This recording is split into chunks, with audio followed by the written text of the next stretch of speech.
గట్టిగా చప్పలు కొడుతూ మన యేసయ్యని స్తుతిద్దాం, యేసయ్యని కనపడతాం. నిజంగా నీ సాటి ఎవరు ప్రభా, నీకు సమానులు ఎవరు? రెండు చేతుల ఆకాశం చాపి ప్రభుని స్తుతిద్దాం, యేసయ్యని ఆరాధన చేద్దామండి. ప్రభా, నీలాంటి వారు ఎవరున్నారు తండ్రి? మా ప్రాణ ప్రియుడివి, రక్షణ శైలానివి, నమ్మదగిన దైవాన్ని. సాటి ఎవరు లేరు ఇలలో,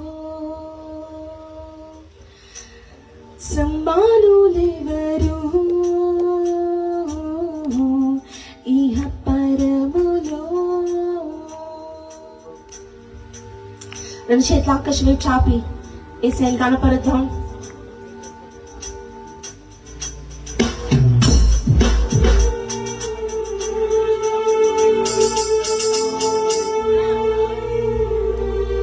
దేవాన కరములనెత్తి దైవాన్ని స్తుతిస్తూ దైవాన్ని ఆరాధిస్తాడు ప్రభా. సాటి ఎవరు లేరు ఇలలో, సమానులెవరు ఇహ పరములో. సాటి ఎవరు లేరు ఇలలో, సమానులెవరు ఇహ పరములో. నాపై దేవా మితిలేని కృప చూపి, నిరాశ మిగిలిన ఈ జీవితంలో నిరీక్షణ ఇచ్చావు. యోగ్యత లేని నాపై దేవా మితిలేని కృప చూపి, నిరాశ మిగిలిన ఈ జీవితంలో నిరీక్షణ ఇచ్చావు. అందరి చేతులు పైకెత్తి దేవా నా కరములనెత్తి దేవా నిన్ను కీర్తించి దేవా నిన్ను ఆరాధింతును. దేవా నా కరములనెత్తి దేవా నిన్ను కీర్తించి దేవా నిన్ను ఆరాధింతును. దేవా దేవా నా కరములనెత్తి దేవా నిన్ను కీర్తించి దేవా నిన్ను ఆరాధింతును. దేవా నా కరములనెత్తి దేవా నిన్ను కీర్తించి దేవా నిన్ను ఆరాధింతును. సాటి ఎవరు లేరు ఇలలో, సమానులెవరు ఇహ పరములో.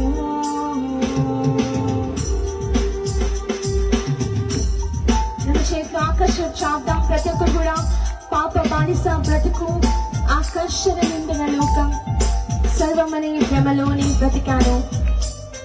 నీ వాక్యంతో స్పందించి నా ఆత్మనేత్రములు తెరచి ప్రేమతో నన్ను ఆకర్షించావు ప్రభా. ప్రతి ఒక్కరు కూడా మనసారా స్తుతిద్దామండి. ఎవరు ఖాళీగా ఉండకండి, ప్రభుని కీర్తిద్దాం.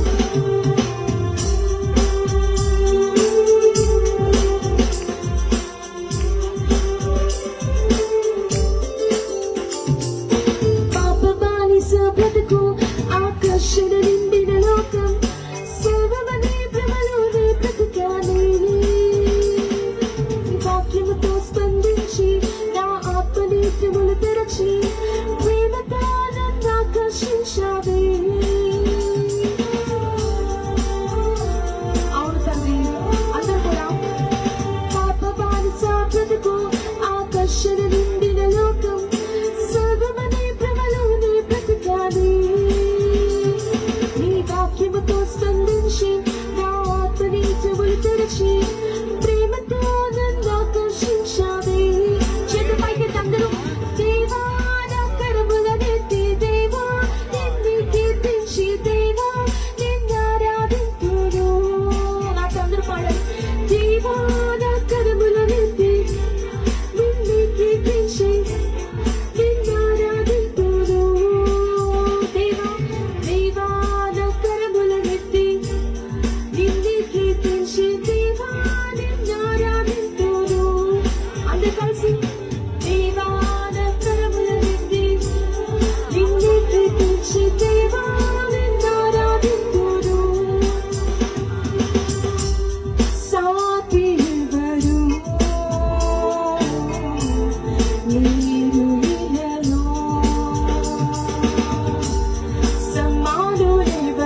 రక్తముతో నన్ను కడిగి నాకు విడుదలను దయచేసి వెలుగుతో నాకు మార్గం చూపావే. చేతు పైకి తండ్రు దేవా నా కరములనెత్తి దేవా నిన్ను కీర్తించి దేవా నిన్ను ఆరాధింతును. అందరూ కూడా పాడండి. దేవా నా కరములనెత్తి దేవా నిన్ను కీర్తించి దేవా నిన్ను ఆరాధింతును. దేవా దేవా నా కరములనెత్తి దేవా నిన్ను కీర్తించి దేవా నిన్ను ఆరాధింతును. అందరూ చెప్దాం.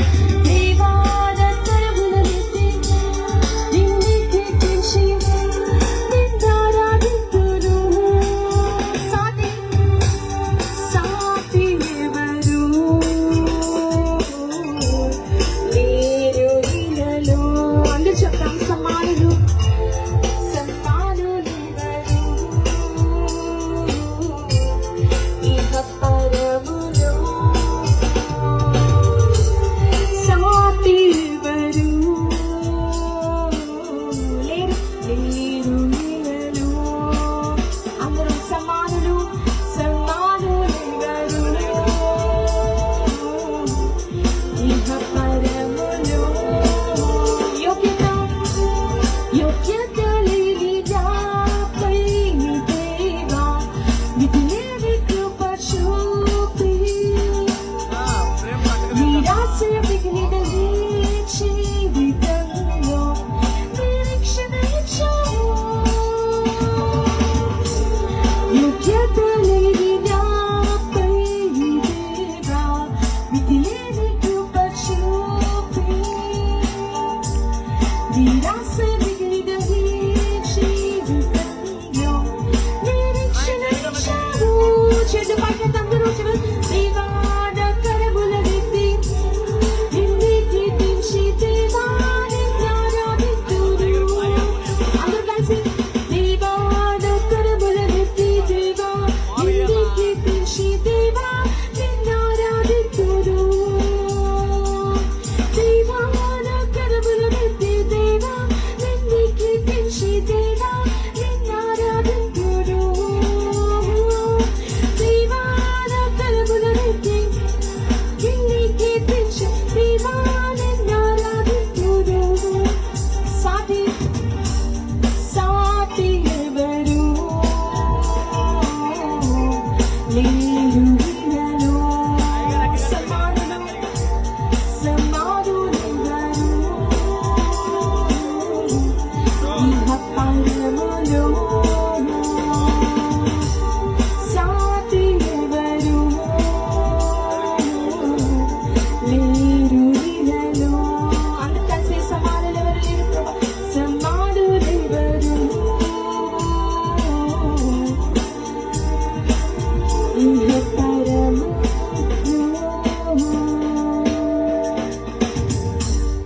దయచేసి అందరు కూర్చోనండి.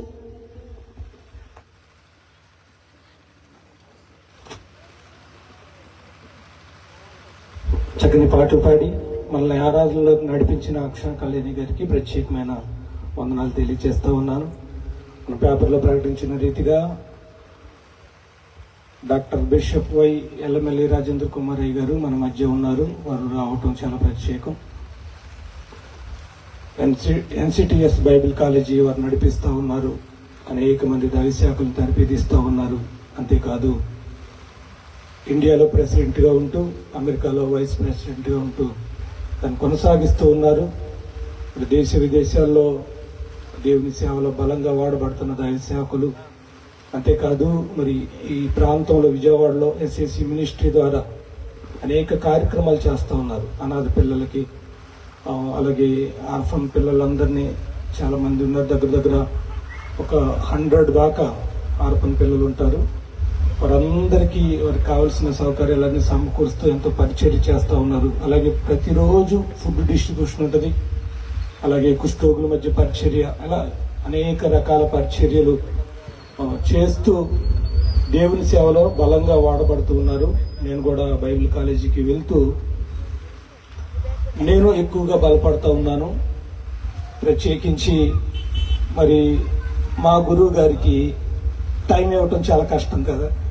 కదా. మేము బైబిల్ కాలేజీకి వెళ్తే ఉదయం 9 నుంచి 5 వరకు ఆయన చెప్తా ఉంటే అలాగే వింటానే ఉంటాం. వదిలి రాబుద్ది కాదు, అంత చక్కగా చెప్తారు. కానీ అలాంటి దైవ సేవకులకి అయ్యగారు మీరు ఇంతే చెప్పాలి అయ్యగారు అని టైం ఇవ్వటం నాకు కష్టంగా ఉంది. అయినా కానీ దైవదాసులు నన్ను మన్నించాలి.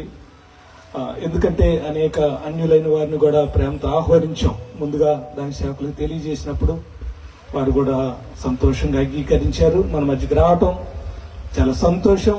ఈ సమయాన్ని వారికి అప్పగిస్తూ ఉన్నాను. చప్పట్లు కొడదాం.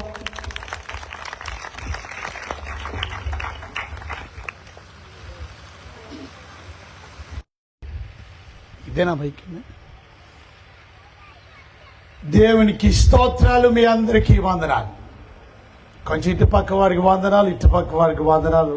ఎంతమంది దైవజనులు వచ్చారు, ఒకరికొకరు కూడా వందనాలు చెప్పుకుంటే చాలా సంతోషం. దేవుని సన్నిధిలో మనం ఈ విధంగా ఈ బహిరంగ సువార్త సభలో దేవుని మాటలు వినడానికి దేవుడు మనల్ని అందరినీ సమావేశపరిచారు. ఇప్పుడు వరకు పాటల ద్వారా దేవుడిని మహింపరిచాం. ఇప్పుడు ఆయన మాటలు వినే సమయం. దేవుని మాటలు జుంటే తేనె దారల కన్నా మధురమైంది.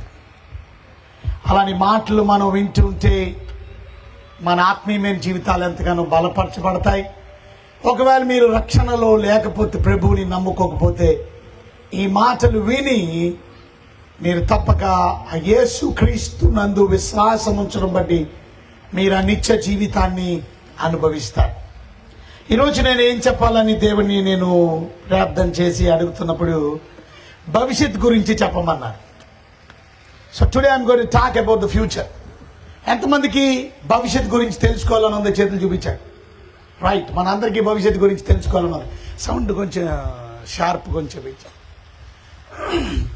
కనుక మనం అందరూ వేసుకోవడం కొంచెం చిట్కాలు టెస్టింగ్ కాలం కనుక నాకు కొంచెం షార్ప్ రావట్లేదు, బేస్ కొంచెం ఎఫెక్టివ్ లేదు, పంచింగ్ లేదు.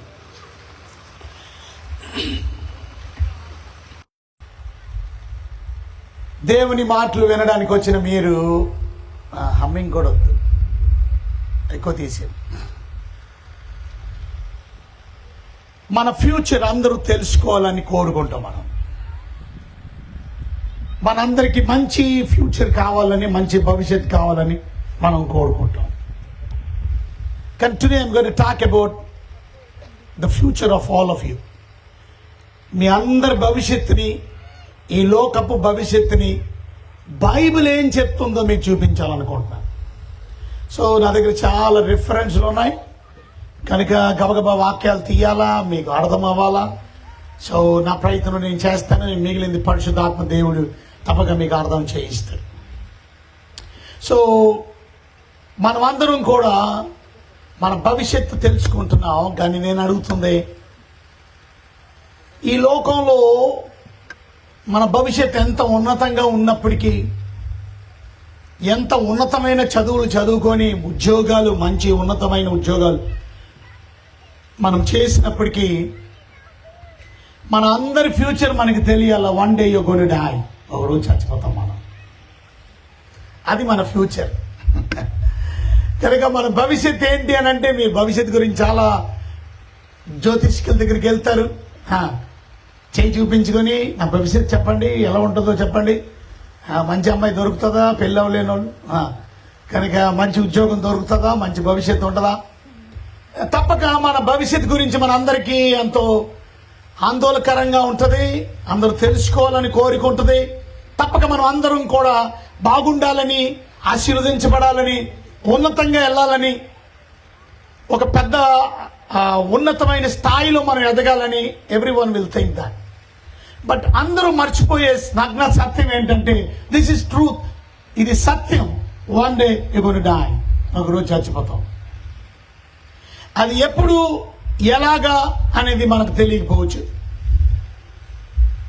కొన్నిసార్లు దయ్యం నిన్ను ప్రేరేపించవచ్చు. ఇవాళ చాలా మంది ఆత్మహత్యకు నడిపించబడతారు. ఆత్మహత్య చేసుకునే వాళ్ళు వారి కారణం ఏంటంటే వారిలో ఏదో ఒక దయ్యం, ఒక ఏదో పిచ్చాశక్తి, సాతాను వారిలోకి ప్రవేశిస్తేనే ఆ పని చేయడానికి వారు ముందుకెళ్ళిపోతారు.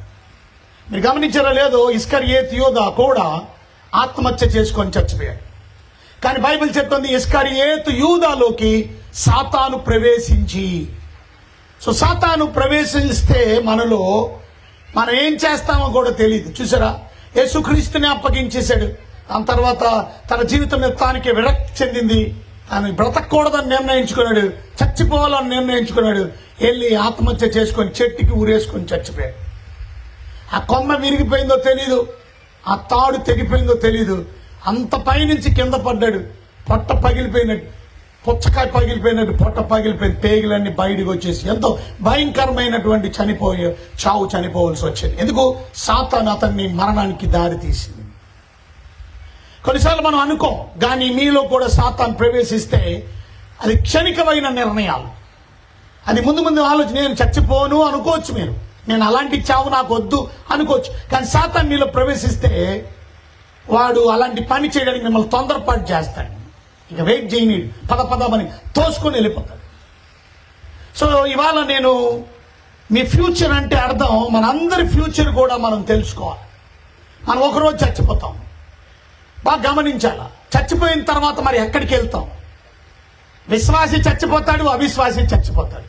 ప్రభువుని నమ్మినోడు చచ్చిపోతాడు, ప్రభువుని నమ్మలేనోడు చచ్చిపోతాడు. ఈ రాత్రి నువ్వు ప్రభువుని నమ్ముకున్నావా? ప్రభువుని నమ్ముకొని నువ్వు మరణిస్తే నీ మరణం శాపకరం కాదు, నీ మరణం దీవెనకరం. బైబిల్ చెప్తుంది, రెవల్యూషన్స్ ప్రకటన గ్రంథం 14వ అధ్యాయం 13వ వచనంలో బైబిల్ చెప్తుంది, ఇప్పటి నుండి క్రీస్తునందు మృతి నొందిన మృతులు ధన్యులు. కనుక క్రీస్తునందు మృతి నొందిన వారు అంటే ప్రభువుని నమ్ముకొని చనిపోయినటువంటి వారు ద రియల్లీ బ్లెస్డ్, వాళ్ళు ధన్యులు. అంటే చావు అనేది మనకి బ్లెస్సింగ్. ఎవరికి అంటే మనకి అంటే మళ్ళా అందరికీ కాదు. ఇక్కడికి నమ్మున్న వారు రావచ్చు, నమ్మలేని వాళ్ళు రావచ్చు. అలాగే ఈ వాక్యం అనే శబ్ద తరంగాలు ఎక్కడెక్కడ వరకు అయితే వినబడుతున్నాయో చూసారా, నువ్వు ప్రభువుని నమ్ముకోకపోతే నీ మరణం ఆశీర్వాదం కాదు. ఎందుకంటే నేను చెప్పింది కదా, పరిశుద్ధ లేఖనంలో నుంచి మనం చూస్తున్నాం. 14వ అధ్యాయంలో ఇప్పుడు చదివాం మనం, 13వ వచనంలో మళ్ళీ చదువుతారు ఒకసారి. అంతటా ఇప్పటి నుండి ప్రభువునందు మృతి నొందిన మృతులు. ఇది నేను చెప్పిన మాట కాదు. ప్రభువులో చచ్చిపోతే, ప్రభువునందు మరణిస్తే అలాంటి మృతులు ధన్యులు. అలాగే నేను చదివింది మళ్ళీ మీరు మృతి నొందిన మృతులు ధన్యులు. అది మృతి నొందిన మృతులు ధన్యులు. ఎవరందు? ఇప్పటి నుండి ప్రభువునందు మృతి నొందిన మృతులు. అంటే ప్రభువుని నమ్ముకొని చచ్చిపోతే ఆ మరణం మీకు ఆశీర్వాదమే. ఒకవేళ నమ్ముకోకుండా చచ్చిపోతే అది ఆశీర్వాదం కాదు, అది శాపం. నమ్ముకోకుండా చచ్చిపోతే అది పాపం వల్ల వచ్చే జీతం మరణం కనుక అది నరకానికి దారి తీస్తుంది. సో చనిపోయినటువంటి వారు ప్రభువుని నమ్ముకొని చనిపోతే అది దీవెనకరం. ఇవాళ ఒకరోజు మనం చచ్చిపోతాం, మన భవిష్యత్తు అది. చావు అనేది అందరికీ వస్తుంది, బిలీవర్కి వస్తుంది, నాన్ బిలీవర్కి వస్తుంది. కానీ బిలీవరు చచ్చిపోగానే అది బ్లెస్సింగ్ కనుక అది ప్రభు దగ్గరికి వెళ్ళిపోతాడు. అందుకనే పౌలు అంటాడు, నా మట్టుకైతే బ్రతుకుట క్రీస్తే, చావు అయితే లాభం. ఫిలిప్పీయులు 1:21లో చెప్తాడు, నా మట్టుకైతే బ్రతుకుట క్రీస్తే, నేను బ్రతికేది ప్రభు కొరకు, చావు నాకు నష్టం కాదు, చావు నాకు లాభం అన్న. నా మట్టుకైతే బ్రతుకుట క్రీస్తే, చావు అయితే లాభము. చూసారా, చావు నాకు లాభము అన్నాడు. So death is not gain అనుకుంటారు కొంతమంది. అది నాకు గెయిన్ ఏంటి, లాభం ఎందుకు అవుతుంది, చావు నాకు నష్టం కదా అనుకుంటారు. కానీ చావు అనేది లాభము అని ఎందుకు అని అంటే ప్రభువు దగ్గరికి వెళ్ళిపోతున్నాం కనుక. చావు అంటే అర్థం ఏంటో తెలుసా? చావు అంటే, మరణం అంటే డెఫినేషను శరీరము, ఇది శరీరం, ఈ శరీరంలోనున్న ఆత్మ చూసారా, శరీరంలో నుంచి వేరైపోవడం, దాన్నే మరణం అంటారు. సో ఎప్పుడైతే మన శరీరంలో ఉన్న ఆత్మ మనలో నుంచి బయటకు వచ్చేస్తాడో అప్పుడు నువ్వు చచ్చిపోయినట్టు. సో నీలో ఉన్నటువంటి ఆత్మ బయటికి వెళ్ళిపోతాడు, అప్పుడు నీ శరీరం మృతం. అంటే మరి ఆత్మ ఎక్కడికి వెళ్తాడు? మరి విశ్వాసి అయితే ప్రభు దగ్గరికి వెళ్తాడు. కొరింథీయులకు రాసినటువంటి పత్రిక 2 కొరింథీయులు 5వ అధ్యాయంలో మనం చూస్తే 8వ వచనం మనం గమనించినట్లయితే, కొరింథీయులకు రాసిన పత్రిక 5:8, ఇట్లు ధైర్యము కలిగి ఈ దేహమును విడిచిపెట్టి. ఈ దేహం ఒక రోజు మనం విడిచిపెట్టేస్తాం. ఈ దేహం విడిచిపెట్టినప్పుడు దాన్ని మరణం అంటారు. ఈ దేహాన్ని ఎప్పుడైతే విడిచిపెట్టేస్తామో ప్రభువునొద్ద నివసించుటకు ఇష్టపడుచున్నాను. ఎప్పుడైతే ఈ దేహాన్ని విడిచిపెట్టేస్తామో ఇక ప్రభు దగ్గరికి వెళ్ళిపోతాం. సో ఇక్కడ మనం ఇప్పటి వరకు నేను నేర్చుకున్న విషయం ఏమిటంటే, యేసు ప్రభువుని నమ్ముకుని చచ్చిపోతే అది మనకి బ్లెస్సింగ్. మరి నమ్ముకోకుండా చచ్చిపోతే అది మీకు బ్లెస్సింగ్ కాదు, అది శాపం. అందుకనే ఈ మీటింగ్లు ఎందుకనంటే మత మార్పిడి కోసం కాదు, మిమ్మల్ని ఎవరిని మతం మార్చుకోమనో కులం మార్చుకోమనో చెప్పడానికి ఈ మీటింగ్లు పెట్టడంలా మీరు ప్రభు అయిన యేసుక్రీస్తును విశ్వసించమని చెబుతున్నారు. ప్రభు అయిన యేసుక్రీస్తును విశ్వాసం ఉంచితే నిత్య జీవితాన్ని అనుభవిస్తారు, లేకపోతే నిత్య శిక్ష. అది నేను చెప్పేది కాదు, దేవుని వాక్యం చెప్పేది. So this is what the Bible says. So దేవుని వాక్యం చెప్తుంది, విశ్వాసం ఉంచి చనిపోతే నువ్వు నిత్య రాజ్యానికి వెళ్తావు, మరి విశ్వసించకపోతే నరకానికి వెళ్తావు. మీరు గమనించారో లేదో, ధనవంతుడు లాజరు కథలో ధనవంతుడు చచ్చిపోయాడు, లాజరు చచ్చిపోయాడు. కానీ ధనవంతుడు చచ్చిపోయి ఒక స్థావరానికి వెళ్ళాడు, ధనవంతుడు చచ్చిపోయి ఒక స్థావరానికి వెళ్ళాడు, దరిద్రుడు చచ్చిపోయి మరొక స్థావరానికి వెళ్ళాడు. రెండు స్థావరాలు డిఫరెంట్, వేరు ప్రాంతాలు. చనిపోయిన తర్వాత ఇద్దరు ఒకటే స్థావరానికి వెళ్ళా అంటే దాని అర్థం, విశ్వాసి ఒక స్థావరానికి వెళ్తాడు, దాని పేరు పరదైసు అంటారు, లేక పారడైస్ అని అంటారు. ఏదో మాటలో చెప్పాలంటే అది పరలోకం అని అనొచ్చు. అయితే చనిపోయిన వాడు యేసుని నమ్ముకోకుండా చనిపోతే వాడు నరకానికి వెళ్తాడు, దాన్ని హేడెస్ అంటారు. ఇది భవిష్యత్తు, జరగబోయే భవిష్యత్తు. చచ్చిపోయిన తర్వాత ఇంటర్మీడియట్ స్టేజ్లు ఉన్నాయి. యేసుప్రభుని నమ్ముకున్న వాళ్ళు ఒక స్థావరం, నమ్ముకోలేని వాళ్ళు వేరే స్థావరం. దాని తర్వాత ఏమైంది చూసారా? సీక్వెన్స్ చెప్తున్నాను, ఆ సీక్వెన్స్ మీరు రాసుకోవాలి. ఇది సీక్వెన్స్ అంటే ఈ పద్ధతిలో జరుగుతుంది. ఒకరోజు చచ్చిపోతాం మనం, చచ్చిపోయిన తర్వాత యేసుని నమ్ముకుంటే ఒక స్థావరానికి వెళ్తాం, పరదేశ్ పరలోకం. నమ్ముకోకపోతే మరొక స్థావరానికి వెళ్తాం, అది హేడెస్ లేకపోతే నరకం. అయితే దాని తర్వాత ఏమైంది బాగా గమనించండి. ప్రభు అయిన యేసుక్రీస్తు అతి త్వరలో రాబోతున్నాడు. నువ్వు చనిపోక ముందే రావచ్చు, చనిపోయిన తర్వాత అయినా రావచ్చు. కానీ ప్రభు వచ్చినప్పుడు ఏమైంది? ప్రభు రాకడలో ఎందుకు వస్తున్నాడు అని అంటే, తను నమ్ముకున్నటువంటి బిడ్డల్ని తీసుకెళ్ళడానికి వస్తున్నాడు. ఆయన ఉండు స్థలములో మీరును ఉండులాగిన ఆయన త్వరగా వస్తున్నాడు. యేసు ప్రభు చెప్పిన మాటలు ఎవరో చెప్తే నమ్మకండి. ప్రభు చెప్పిన మాటలు అబద్ధాలు కావు. కనుక యేసయ్య చెప్పాడు, అది మనం నమ్మాలి. ఎందుకంటే నేనే మార్గం, నేనే సత్యం, జీవం. కనుక నేను సత్యవంతుణ్ణి, అబద్ధాలు చెప్పకూడదు. అబద్ధాలు చెప్పడు ఆయన, సత్యమే ఆయన వాక్యం సత్యం, ఆయన సత్యం. కనుక ఆయన చెప్పిన మాట ఒకసారి చూద్దాం. యోహాను సువార్త 14వ అధ్యాయంలో మనం చూస్తే మొదటి నుంచి మనం చదువుకుంటే, కలవర పడకండి, హృదయమును కలవరపడనీయకుడి, ఓకే, దేవుని యందు విశ్వాసం ఉంచుచున్నారు, ఓకే, నాయందును విశ్వాసం ఉంచండి. నా తండ్రి ఇంట అనేక నివాసములు కలవు, ఓకే, లేని ఎడల మీతో చెప్పుదును, ఓకే, మీకు స్థలము సిద్ధపరచ వెళ్ళుచున్నాను. ప్రభువు భూమి మీద ఉన్నప్పుడు చెప్పిన మాట, నేను వెళుతున్నాను మీకు స్థలం సిద్ధపరచడానికి. నేనుండు స్థలములో నేను వెళ్ళి మీకు స్థలము సిద్ధపరిచిన ఎడల, ఓకే, నేనుండు స్థలములో, అది నేను ఉండే స్థలములో నీరును ఉండాలని మరలా వచ్చి, అది అండర్లైన్ చేసుకోవాలి బైబిల్లో, మరలా వస్తాను అని ప్రభు చెప్పాడు. ఆయన చెప్పిన మాట అబద్ధం కాదు. ప్రభు చెప్పాడు, నేను మరలా వస్తాను, ఇంకా రాలా, తప్పక వస్తాడు. ఇది ఫ్యూచర్, ఇది భవిష్యత్తు. ఆయన వచ్చినప్పుడు ఏమైంది? మొదటి దశలోనికి రాసిన పత్రిక 4వ అధ్యాయం 16వ వచనంలో ఆయన వచ్చినప్పుడు ఆర్భాటంతో వస్తాడు, ప్రధాన దూత శబ్దంతో వస్తాడు, దేవుని బోరతోను పరలోకము నుండి ప్రభు దిగి వస్తాడు. ఆయన వచ్చినప్పుడు ఏమైంది? క్రీస్తు నందుండి మృతులైన వారు మొదట లేదు. అది అంటే అర్థం. సీక్వెన్స్ గమనించండి. యేసు ప్రభువుని నమ్ముకొని చచ్చిపోయిన వారు ఇక్కడ వారి శరీరాలతో తిరిగి లెగిస్తారు. ఎందుకనంటే ప్రభు వస్తున్నప్పుడు 14వ వచనం, అదే అధ్యాయంలో 4వ అధ్యాయం 14వ వచనంలో మనం చూస్తే యేసు మృతి పొంది యేసు మృతి పొంది తిరిగి లేచినని మనము నమ్మితే అదే ప్రకారము యేసునందు నిద్రించిన వారిని చూసారా, నిద్రపోయిన వారు, యేసు ప్రభునందు చనిపోయిన వారిని దేవుడు ఆయనతో కూడా వెంటబెట్టుకుని వచ్చు. అంటే యేసు ప్రభువుని నమ్ముకున్న వారు ప్రభు దగ్గరికి వెళ్ళిపోయారు కదా. ఇందాక చెప్పుకున్నాం, శరీరాన్ని విడిచి దేహాన్ని విడిచిపెట్టి ప్రభువుని వద్ద నివసించడానికి ఇష్టపడుతున్నాం. కానీ ప్రభువుని వద్ద నివసించింది ఏమిటి? ఆత్మ. శరీరం ఎక్కడ ఉంది? ఇక్కడే ఉంది. శరీరాన్ని ఏం చేశారు? మన చుట్టాలు, బంధువులు, మనకు కావాల్సిన వారు, మనం చచ్చిపోగానే మన శరీరాన్ని భూస్థాపనం చేసేసారు. ఆ భూస్థాపనం కార్యక్రమం అయిపోయింది. సో భూస్థాపనం అయిపోయిన శరీరం భూమి మీదే ఉంది. అది శిథిలమైపోవచ్చు, పాడైపోవచ్చు, మట్టి అయిపోవచ్చు.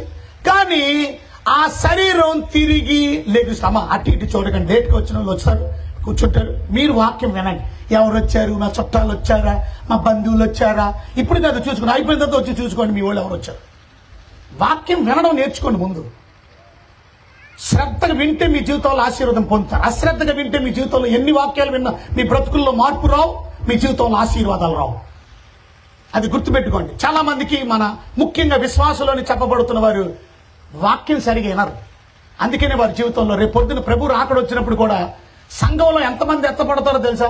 50% మంది ఎత్తపడతారు.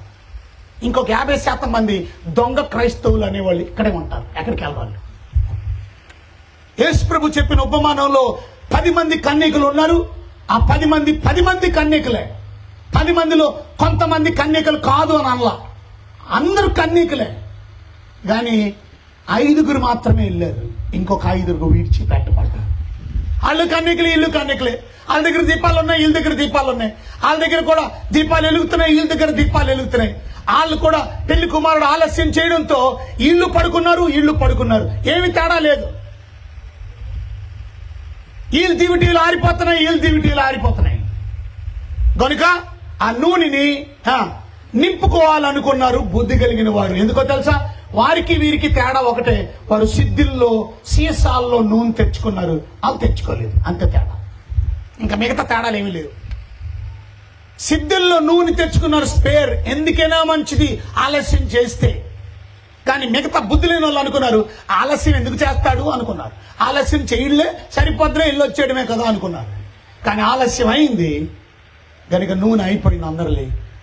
కనుక వారిది నింపుకుంటుంటే మాకు కూడా కొంచెం ఇవ్వండి అన్నారు.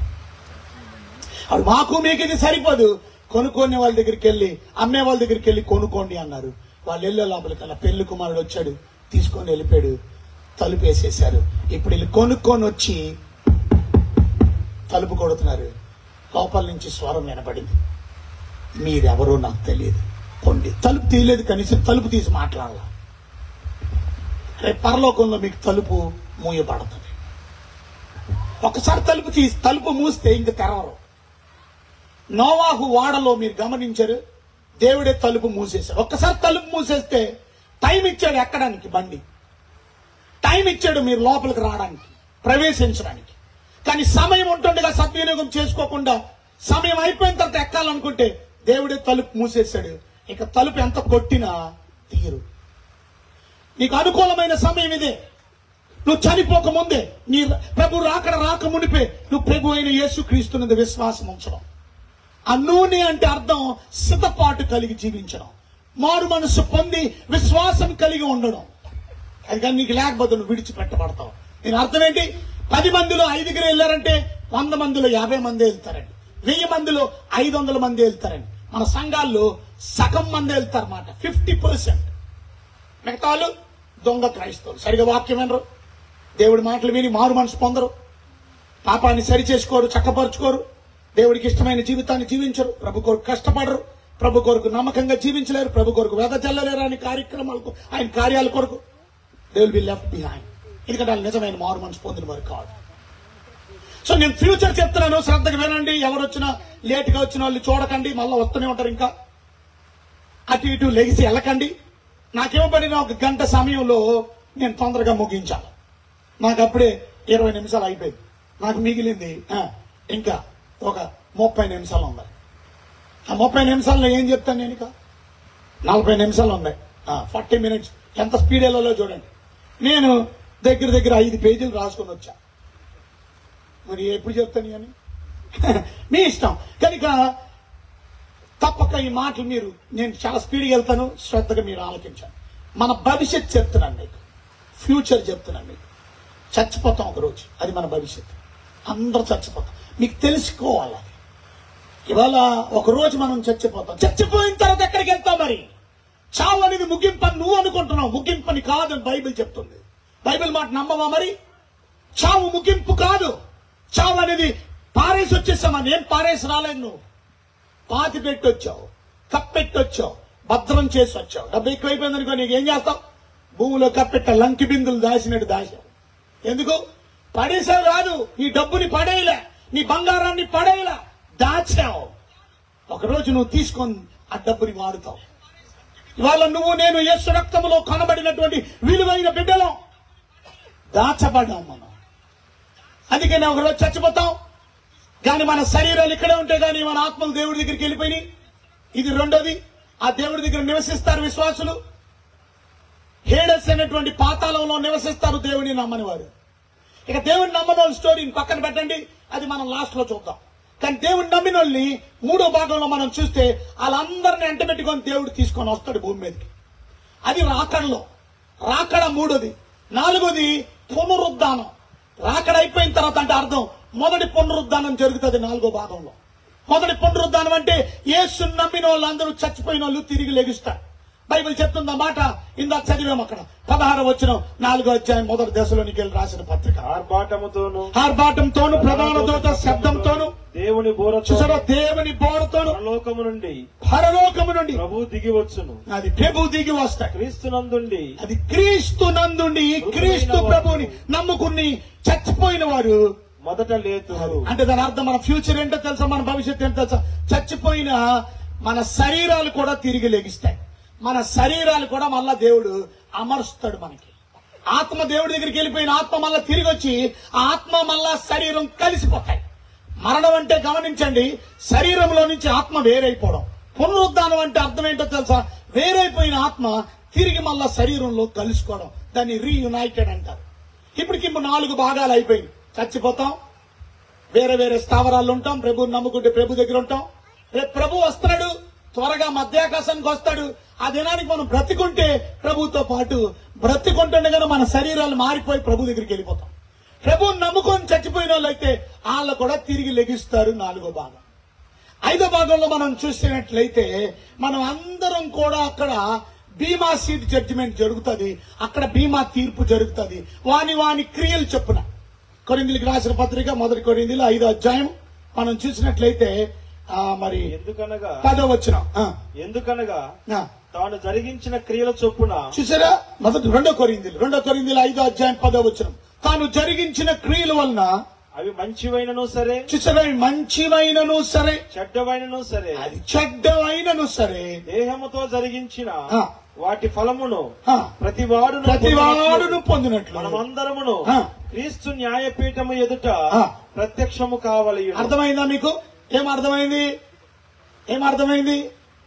మనమందరం క్రీస్తు న్యాయపీఠం దగ్గర నిలబడాలి. మనందరం అన్నాడు. మనందరం అంటే ఎవరు? క్రీస్తు నందు విశ్వాసం ఉంచిన మనమందరం. ఎంత చక్కని మాట! మనం అనే మాట వాడాడంటే మనందరం అంటే యేసు క్రీస్తునందు విశ్వసించిన వారికి జరిగే తీర్పిది. ఎందుకంటే యేసు క్రీస్తును నమ్ముకున్న వాడికి ఏ తీర్పు లేదు.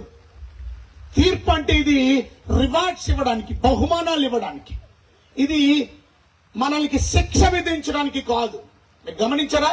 ఇప్పుడు కోర్టులు ఉన్నాయనుకోండి, తీర్పు తీర్చినప్పుడు మనకి ఎవరికి బహుమానాలు ఇవ్వరు. కానీ మీరు గమనించినట్లయితే ఇప్పుడు అది ఒలింపిక్స్ కండక్ట్ చేశారనుకోండి, వాడి ప్రదర్శన బట్టి వాడికి గిఫ్ట్లు ఇస్తారు. ఇదిగో ఇతను గోల్డ్ మెడల్, ఇదిగో ఇతను సిల్వర్ మెడల్, ఇదిగో ఇతను బ్రాంజ్ మెడల్ అని బహుమానాలు ఇస్తారు. చూసారా?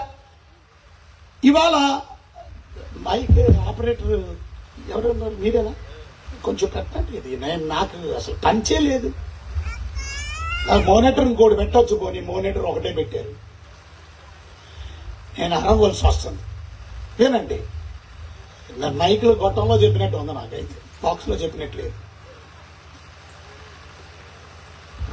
చెప్పు, మిస్ అయింది అట్లా. బీమా సీట్ అంటే అర్థం ఏంటంటే బహుమానాలు వచ్చే ఆ ప్రాంతం, ఆ దేవుడు పరలోకంలో దేవుడు తీసుకెళ్లిపోయాడు కదా మనల్ని. ఆ తీసుకెళ్లిపోయిన వాళ్ళు, చచ్చిపోయిన వాళ్ళు, బ్రతుకున్న వాళ్ళు అందరూ మనం వెళ్ళిపోయాం దేవుడి దగ్గర. అందరికి మహిమ శరీరాలు ఇచ్చేశాడు. ఆ మహిమ శరీరాలు తీసుకున్న మనం అక్కడ బహుమానాలు పొందుకుంటాం. అక్కడ వాని క్రియలు చెప్పడం మనకి దేవుడు బహుమానాలు, జీవ కిరీటాలు, మహిమ కిరీటాలు, అవన్నీ బహుమానాలు దేవుడు మనకి ఇస్తాడు. అయితే అక్కడ రాస్తుంది మనం అందరం కూడా క్రీస్తు న్యాయపీఠం దగ్గర నిలబడాలా.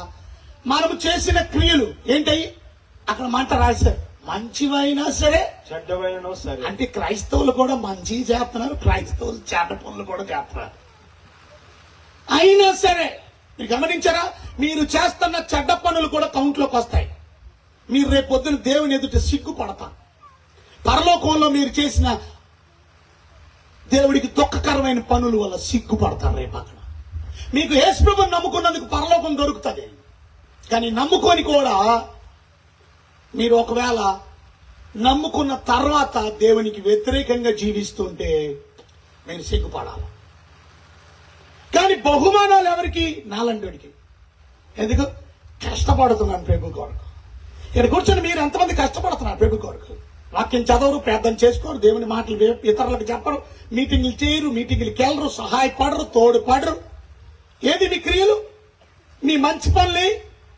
మీ క్రియలు బట్టి దేవుడు బీమా సీట్ దగ్గర జడ్జిమెంట్ జరుగుతుంది. ఇది ఫ్యూచర్. ఇవి ఒక్కొక్క దాన్ని వివరించలేకపోతున్నాను సమయం లేక. మరలా చెప్తున్నాను. మరణం తర్వాత ఒక స్థావరంలో మనం ఉంటాం. దేవుడిని నమ్ముకుంటే ఒక స్థావరం, దాన్ని పరదైస్. నమ్ముకోకపోతే మరొక స్థావరం, దాన్ని పాతాళం. దాని తర్వాత ప్రభు వస్తాడు. యేసు ప్రభుని నమ్ముకున్న వాళ్ళందరినీ చచ్చిపోయిన ఆత్మలు తీసుకొని వస్తున్నాడు. బ్రతికుంటే ఆ టైంకి మనం చనిపోయిన వాళ్ళతో కలిసి, బ్రతికున్న వాళ్ళు ఇద్దరం కలిసి ప్రభు రాకడికి రిజరెక్షన్, పునరుద్ధానం పొంది చచ్చిపోయిన వాళ్ళు వాళ్ళతో కలిసి మనం అందరం ప్రభు దగ్గరికి వెళ్ళిపోతాం. అక్కడ మనకి బీమా సీట్ జడ్జిమెంట్ జరుగుతుంది. అక్కడ 7 ఏళ్లు విందు జరుగుతుంది. ఆ 7 ఏళ్లు గొర్రె పిల్ల వివాహ మహోత్సవం జరుగుతుంది. కానీ మీరు అదే విషయాన్ని గమనించండి. అదే 7 సంవత్సరాలు భూమి మీద భయంకరమైన శ్రమ దినాలు జరుగుతాయి. అలాంటి శ్రమలు ఇప్పుడు వరకు భూమి మీద కలగల.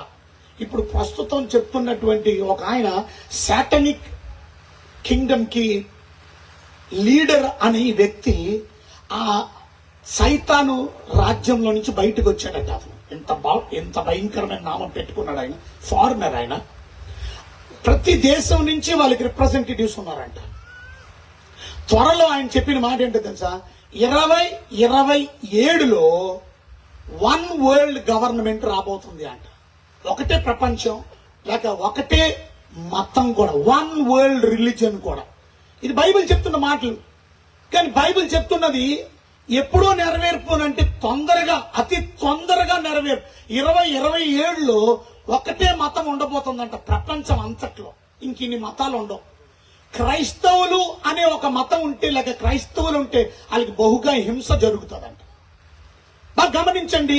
ఇది ఈ సాతాను రాజ్యానికి సంబంధించిన ఒక వ్యక్తి బయటకు వచ్చి అది లీక్ చేసి చెప్తున్నాడు ఇంకొక దైవజనుడికి. అది ఫేస్బుక్ లో రివీల్ చేశారు. మీరు నా దగ్గరికి పంపించమంటే అది మీకు పంపిస్తాను ఆ వీడియోని. సో నేను మీతో చెప్పేది ఏంటంటే అతి త్వరలో జరగబోతున్నాయి అన్ని. ఫ్యూచర్, మన భవిష్యత్తు తెలుసుకోవాలి. మీరు ఏం జరగబోతుందో తెలుసుకోవాలా. 7 ఏళ్ల శ్రమలు త్వరగా ఈ భూమి మీదకి రాబోతున్నాయి. ఎక్కడ చూసిన యుద్ధాలు, ఎక్కడ చూసిన యుద్ధ వాతావరణం, జనముల మీదకి, రాజ్యముల మీదకి లేస్తున్నాయి. దీని అర్థం ప్రభు అయిన యేసు క్రీస్తు అతి త్వరగా, అతి శీఘ్రంగా వస్తున్నాడు. బైబిల్ చెప్తుంది అలాంటి శ్రమలంట ఇప్పుడు వరకు భూమి మీద ఎప్పుడూ కలగలేదంట, ఇంకా మరి ఎప్పుడూ కలగవంట. అది యేసు ప్రభువే చెప్పాడు. అలాంటి శ్రమలు 7 సంవత్సరాలు ఈ భూమి మీద రాబోతున్నాయని. మత్తయి సువార్తలో ఆ మాటలో యేసు ప్రభు కొండ మీద ప్రసంగం చేస్తూ ఆయన మాట్లాడినటువంటి మాట మనం చూస్తాం. చూడండి యేసు ప్రభు ఏం మాట్లాడాడు. మత్తయి సువార్త 24వ అధ్యాయంలో యేసు ప్రభు చెప్పినటువంటి మాట, ఆ భయంకరమైన శ్రమల గురించి. 24వ అధ్యాయము 21వ వచనం. లోకారంభము నుండి, అది లోకం ఆరంభించినప్పటి నుంచి ఇప్పటి వరకు అట్టి శ్రమ కలగలేదు, ఇక ఎప్పుడు కలగదంట. అలాంటి శ్రమలు రాబోతున్నాయని ప్రభు చెప్పాడు. ఇంకా రాలేదు ఆ శ్రమలు, రాబోతున్నాయి. ఇది భవిష్యత్తు. అందుకనే భవిష్యత్తు విందామన్నాను నేను. ఫ్యూచర్, జరగబోయేది మీతో నేను మాట్లాడుతున్నాను. ఇవాళ వచ్చిన మీరందరూ ధన్యులు. ఈ భవిష్యత్తుని గురించి మీరు తెలుసుకుంటారు. విన్న మాటలు ఇంటికెళ్ళి రాలేని మీ కుటుంబ సభ్యులకి ఆ భవిష్యత్తు గురించి చెప్పండి. వారి మార్పు కొరకు ప్రార్థన చేసి ప్రయాసపడండి. ఎందుకంటే ఇది జరగబోయే భవిష్యత్తు. మళ్ళా చదువుదాం 24వ అధ్యాయం మత్తయి సువార్త 21వ వచనంలో ప్రభు చెప్పిన మాటను మరొకసారి. ఆరంభము నుండి లోకం ఆరంభించబడి నుండి ఇప్పటి వరకు అట్టి శ్రమ కలుగలేదు. అట్టి శ్రమలంటా కలగలేదు, ఇక ఎప్పుడునూ కలగదు. ఇక ఎప్పుడు కలగదు. అలాంటి శ్రమలు రాబోతున్నాయి. ఆ దినములు చాలండి. ఇవాళ మనం నేర్చుకోవాల్సిన ప్రాముఖ్యమైన విషయం, దేవుని బిడ్డలంగా మరి ఆ శ్రమలు తట్టుకోగలవా? ఒకవేళ ఉండిపోతే ఆ శ్రమలు ఎవరు ఉండిపోతారు? ప్రభు అయిన యేసు క్రీస్తునందు విశ్వాసం ఉంచిన వారు అందరూ విడిచిపెట్టబడతారు. నమ్ముకున్న వాళ్ళందరూ ఏమయ్యారు? రాకడలో ఎత్తబడ్డారు. ఇందాక చెప్పాను, ప్రభు వచ్చాడు, యేసు ప్రభుని నమ్ముకున్న బ్రతుకున్న వాళ్ళు వెళ్ళిపోయారు. ఈవెన్ చచ్చిపోయిన వాళ్ళు కూడా తిరిగి లేచి వెళ్ళిపోయారు. ఇక నమ్ముకున్న వాళ్ళు ఎవరు లేరు, అందరూ నమ్మలేని వాళ్ళు ఉన్నారు. వాళ్ళకి ఈ భూమి మీద 7 సంవత్సరాలు శ్రమలు అని బైబిల్ చెప్తుంది. ఒకవేళ ఉండిపోయిందో చూసుకోండి, నేను చెప్పిన మాట కరెక్టో కాదో అని. నిజంగా జరగబోతుంది, ఇది జరుగుతుంది. కానీ యేసు ప్రభువుని నమ్ముకున్న వారు ఈ శ్రమల్లో నుంచి దేవుడు తప్పిస్తాడనే మాట ప్రకటన గ్రంథం 3వ అధ్యాయం 10వ వచనంలో మనం చదువుతాం. ప్రకటన గ్రంథం 3వ అధ్యాయం 10వ వచనం మనం చదివినట్లయితే చూడండి, అక్కడ రాస్తుంది.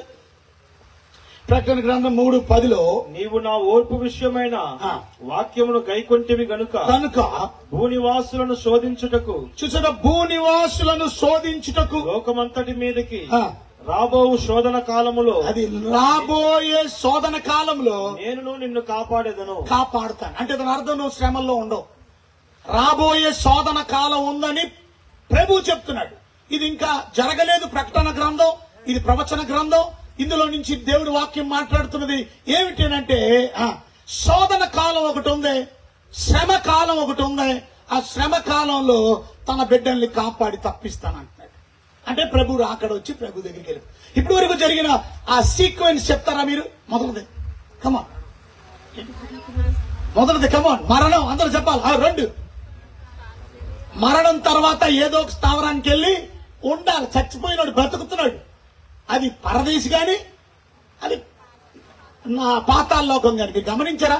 ధనవంతుడు చచ్చిపోయాడు, లాజరు చచ్చిపోయాడు. కానీ ధనవంతుడు చచ్చిపోయి కూడా మాట్లాడుతున్నాడంటే బ్రతికున్నాడు కదా. చచ్చిపోయిన వాళ్ళు కూడా నరకంలో ఉన్న, పాతాళంలో ఉన్న, లేకపోతే పరదేశంలో ఉన్న వారు స్పర్శలోనే ఉన్నారు. వారి ఆత్మలు సజీవంగానే ఉన్నాయి. ఆత్మకి చావు లేదు. అందుకనే ధనవంతుడు నరకంలో ఉండి లేక పాతాళంలో ఉండి మాట్లాడుతున్నాడు. ఏమని?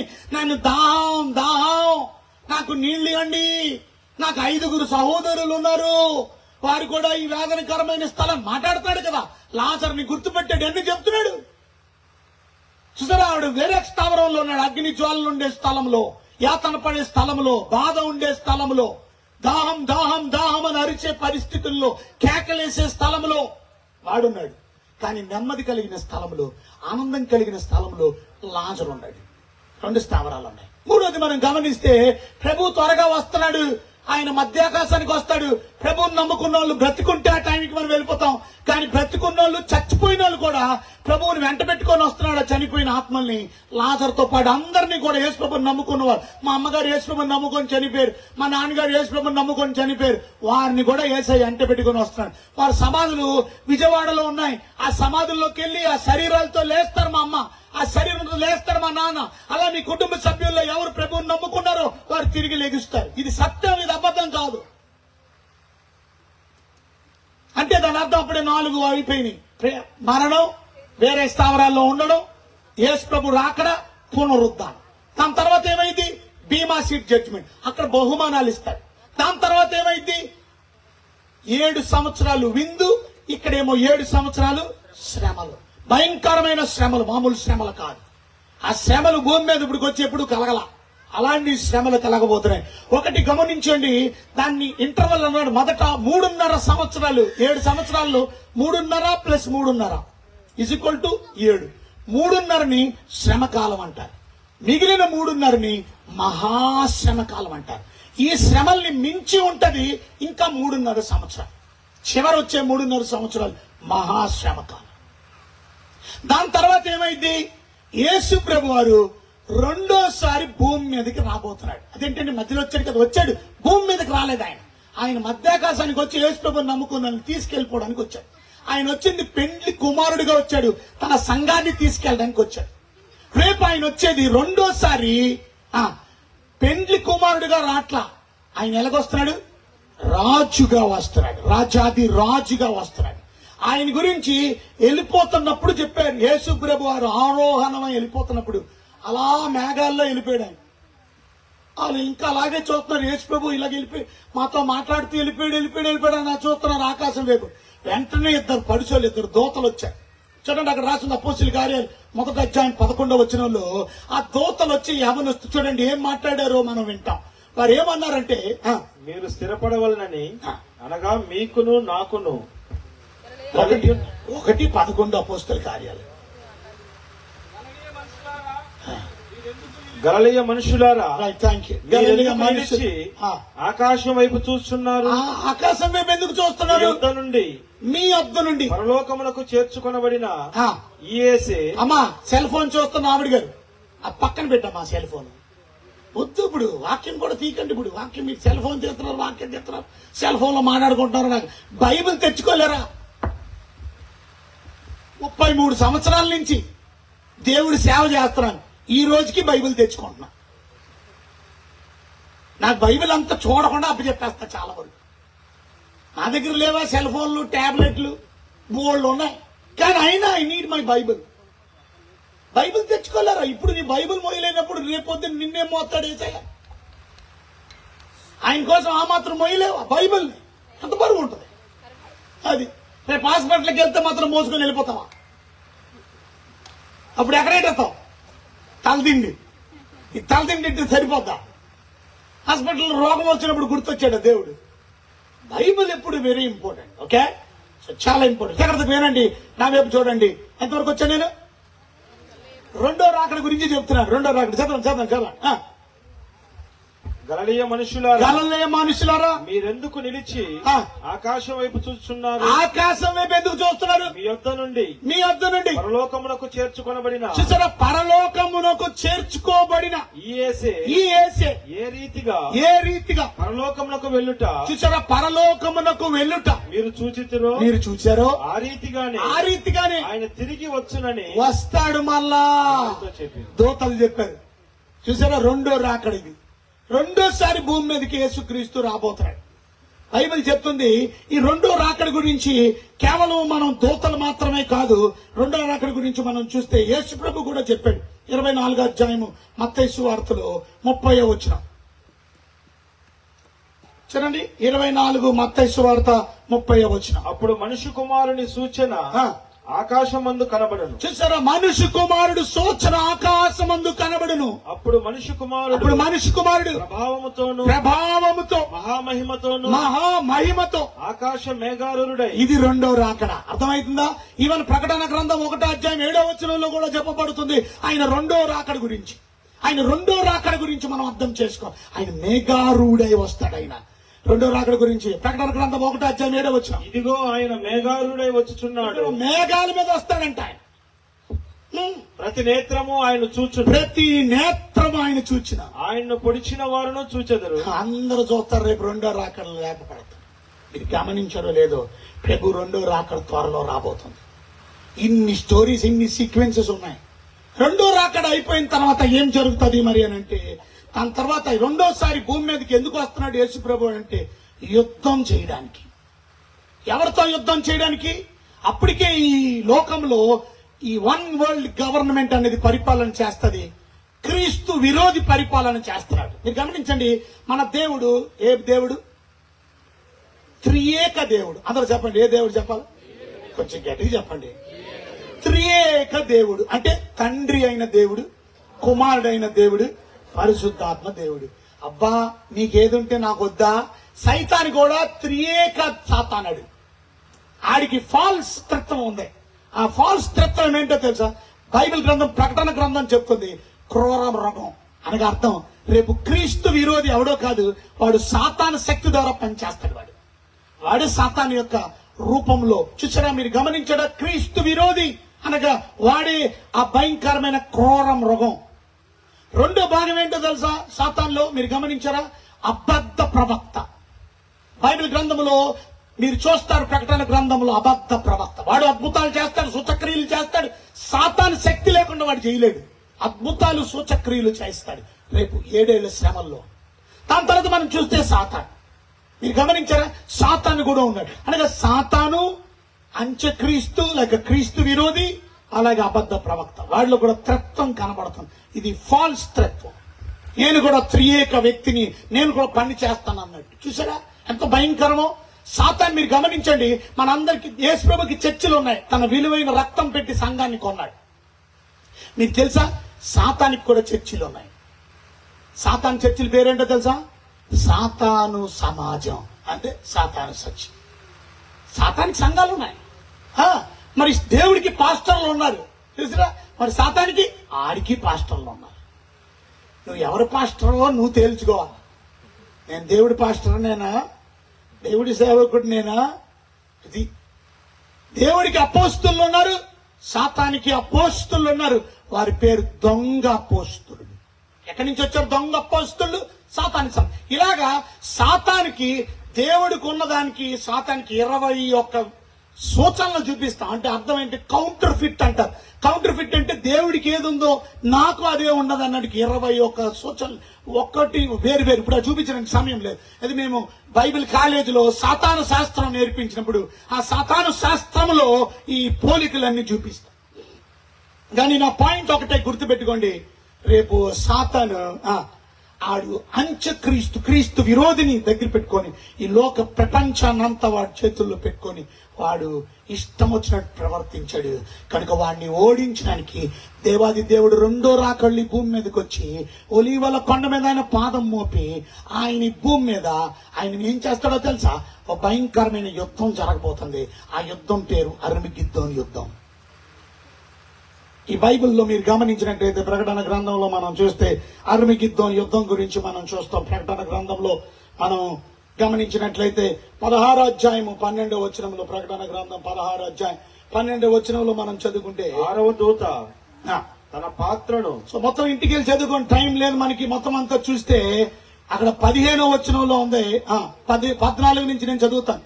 అవి సూచనలు చేయనట్లు దయ్యములు ఆత్మలే, అవి సర్వాధికారి అయిన దేవుని మహాదినము జరుగు యుద్ధమునకు లోకమంతటా ఉన్న రాజులను పోగు చేయవలెనని. చూచరా, లోకమంతటా ఉన్న రాజులను పోగు చేయవలెనని వారి యొద్దకు బయలు వెళ్ళి.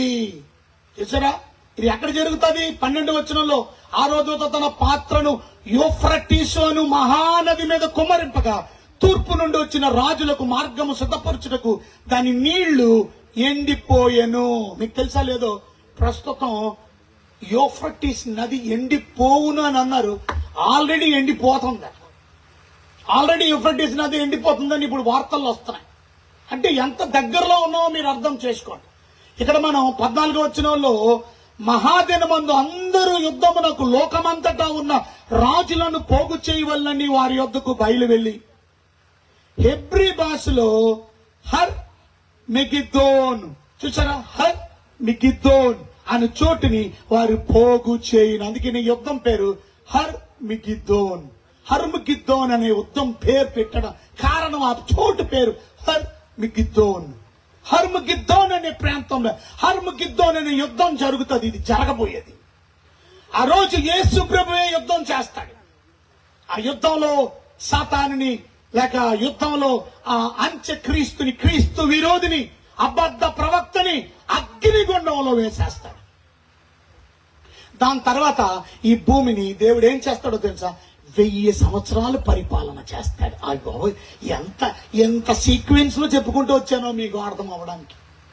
మరలా మొదటిది మరణం, దాని తర్వాత ఏదో ఒక చోట ఉంటాం, దాని తర్వాత యేసు ప్రభు వస్తాడు, రాకడ. దాని తర్వాత యేసు ప్రభు చచ్చిపోయిన వాళ్ళు అందరూ కూడా లెగిస్తే పునరుద్ధానం, మొదటి పునరుద్ధానం. దాని తర్వాత బీమా సీట్ అంటే అర్థం న్యాయపీఠం, క్రీస్తు న్యాయపీఠం. భీమాన్ని కుదరకపోతే క్రీస్తు న్యాయపీఠం. దాని తర్వాత 7 ఏళ్ల విందు అక్కడ, ఇక్కడ 7 ఏళ్ళు మహా శ్రమలు. దాని తర్వాత ప్రభు 2వ రాకడ. దాని తర్వాత అర్మగిద్దోను యుద్ధం. అప్పుడే రాసుకోరా, చూడకుండా నేను చెబుతున్నాడు. అర్మగిద్దోను యుద్ధం తర్వాత ఈ భూమిని దేవుడు 1000 సంవత్సరాలు పరిపాలన చేస్తాడు. 1000 years, 1000 ఏళ్లు పరిపాలన చేస్తాడు. బైబిల్ చెప్తుంది ప్రకటన గ్రంథంలో ఆ మాట మనం చూస్తాం. ప్రకటన గ్రంథం, బైబిల్ గ్రంథం ఉన్నవారు ప్రకటన గ్రంథంలో 20వ అధ్యాయము 4వ వచనం మనం చదివితే, ప్రకటన గ్రంథం సింహాసనములను చూచితిని, ఆహా, వాటి మీద ఆసీనులయుండు వారికి విమర్శ చేయుటకు అధికారము ఇయ్యబడెను. మరియు క్రూర మృగములకైనను దాని ప్రతిమకైనను నమస్కారము చేయక తమ నొసల యందు గాని చేతుల యందు గాని దాని ముద్ర వేయించుకుని వారిని యేసు విషయమై తామిచ్చిన సాక్ష్యము నిమిత్తమును దేవుని వాక్యము నిమిత్తమును శిరచ్ఛేదనము చేయబడిన వారి ఇక్కడ ఆత్మలు మీకు చూచితిని. డౌట్ రావచ్చు, ఏమని? యేసు వాక్యముని మీద యేసు ప్రభు నమ్ముకున్న వాళ్ళు లేరు కదా. యేసు ప్రభు బాగా వినండి, 7 ఏళ్ల శ్రమలు భూమి మీదకి రాకమునుపు యేసు ప్రభువుని ఎంతమంది నమ్ముకున్నారో వారందరినీ తీసుకెళ్లిపోయాడు. ఇప్పుడు 7 సంవత్సరాల శ్రమలు భూమి మీద ప్రారంభించబడినాయి. ఇప్పుడు 7 సంవత్సరాలు శ్రమల్లో ప్రభువుని నమ్ముకున్న వాళ్ళు వీళ్ళు. 7 ఏళ్ల శ్రమల్లో ప్రభువుని విశ్వసించిన వాళ్ళు వీళ్ళు. వీరు అవసరమైతే ప్రభు కొరకు శిరశ్ఛేదనం చేయబడతారు, తలకాయ కూడా తీయించుకుంటారు. అక్కడ రాసింది 5వ వచనంలో, వారు బ్రతికిన వారై ఆ 1000 సంవత్సరములు గడుచు వరకు, అది చూసారా, వారు పైన చదవాలి, వారు బ్రతికిన వారై 1000 సంవత్సరములు చూసారా, వాళ్ళు బ్రతుకుతారంట ప్రభు కొరకు. హతసాక్షులైన వారు బ్రతికిన వారే 1000 సంవత్సరాలు గడుచు కూడా రాజ్యం చేసి చూసారా, క్రీస్తు కూడా రాజ్యం చేస్తారు. ఇంకా ఆ 1000 సంవత్సరాలు గడుచు వరకు, ఆ 1000 సంవత్సరాలు గడుచు వరకు కడమామృతులు బ్రతకలేదు. కాడమృతులు బ్రతకలు. ఇక్కడ మనకి దగ్గర దగ్గర 1000 అని 6 సార్లు కనబడుతుంది 1000 సంవత్సరాలు. కొంతమంది పాస్టర్లు చెప్తున్నారు ఏమని, ఇది లిటరల్ గా ఉన్నది మాత్రమే, అక్షరార్థమే గాని నిజముగా 1000 ఏళ్లు ఉండదు. కాదు, 1000 ఏళ్లు తప్పక ప్రభు పరిపాలన జరుగుతుంది. 100కి 100% 1000 ఏళ్లు పరిపాలన జరుగుతుంది. ఆ 1000 ఏళ్లు పరిపాలన ఎలా ఉంటుందో ఒక రోజు వర్తమానం నేను అందిస్తాను. ఆ 1000 ఏళ్లు పరిపాలనలో ఏ రకంగా మనుషులు జీవిస్తారో, ఏ రకంగా ఆయన పరిపాలన ఉంటుందో, ఆ 1000 సంవత్సరాలు ఇంకా జరగబోయే అన్ని చెబుతున్నాను నేను. 1000 ఏళ్లు ప్రభుతో పాటు పరిపాలన. యేసు ప్రభుని నమ్ముకున్నోళ్ళు మన ప్రభుతో కలిసి 2వ రాకడలో ఆయనతో పాటు మనము భూమి మీదకి వచ్చి ఆయనతో పాటు యుద్ధంలో కూడా ఉండి దాని తర్వాత 1000 ఏళ్లు పరిపాలనలో మనం పాలు పంపులు పొందుతాం. 1000 ఏళ్లు పరిపాలన తర్వాత ఏం జరుగుతుంది అలా అడుగుతానండి. ఈ సీక్వెన్స్ అర్థమైంది, మీరు రెడీగా ఉండాలి, అర్థం చేసుకోవాలా. ఓకే, చిన్నపిల్లలు, పెద్దలు, యవనస్తులు, ముసలులు, అయ్యగారులు అందరూ జాగ్రత్తగా ఈ సీక్వెన్స్ ని మనం గుర్తుపెట్టుకోవాలి. This is how what is going to happen in the near future. అది ఇది ఎవరు మీకు బోధపరచరు చాలా వరకు. కనుక అంత చక్కని వర్మానాలు మీకు తెలియపరుస్తున్నప్పుడు దైవజనులుగా మీ సంఘాల్లో ఈ విషయాలు సంఘస్థులకి మీరు బలపరిచి భయపడి వాళ్ళని వాక్యంలో చక్కగా వారిని నేర్పించవలసిన బాధ్యత మన సేవకులైన వారందరి మీద ఉంది. సో మర్చిపోకండి. మళ్ళా ఎంతవరకు మళ్ళా చెప్తున్నాను, మరణం, వేరే స్థావరాలు, ఇంటర్మీడియట్ స్టేజ్ అంటారు, పరదేశ్ గాని పాతాళం గాని, నెక్స్ట్ ప్రభు రాకడ, దాని తర్వాత మృతులు పునరుద్ధానం, దాని తర్వాత బీమా సీట్ అంటే అర్థం క్రీస్తు న్యాయపీఠం, దాని తర్వాత 7 ఏళ్ల విందు, అక్కడ 7 ఏళ్ల శ్రమలు, దాని తర్వాత ప్రభు 2వసారి భూమి మీదకి దిగి రావడం. ఎందుకు 2వసారి రాకడ అన్నారు? మొదటి రాకడ అయిపోయింది కాబట్టి. మొదటి రాకడ ఎప్పుడు? అదే క్రిస్మస్.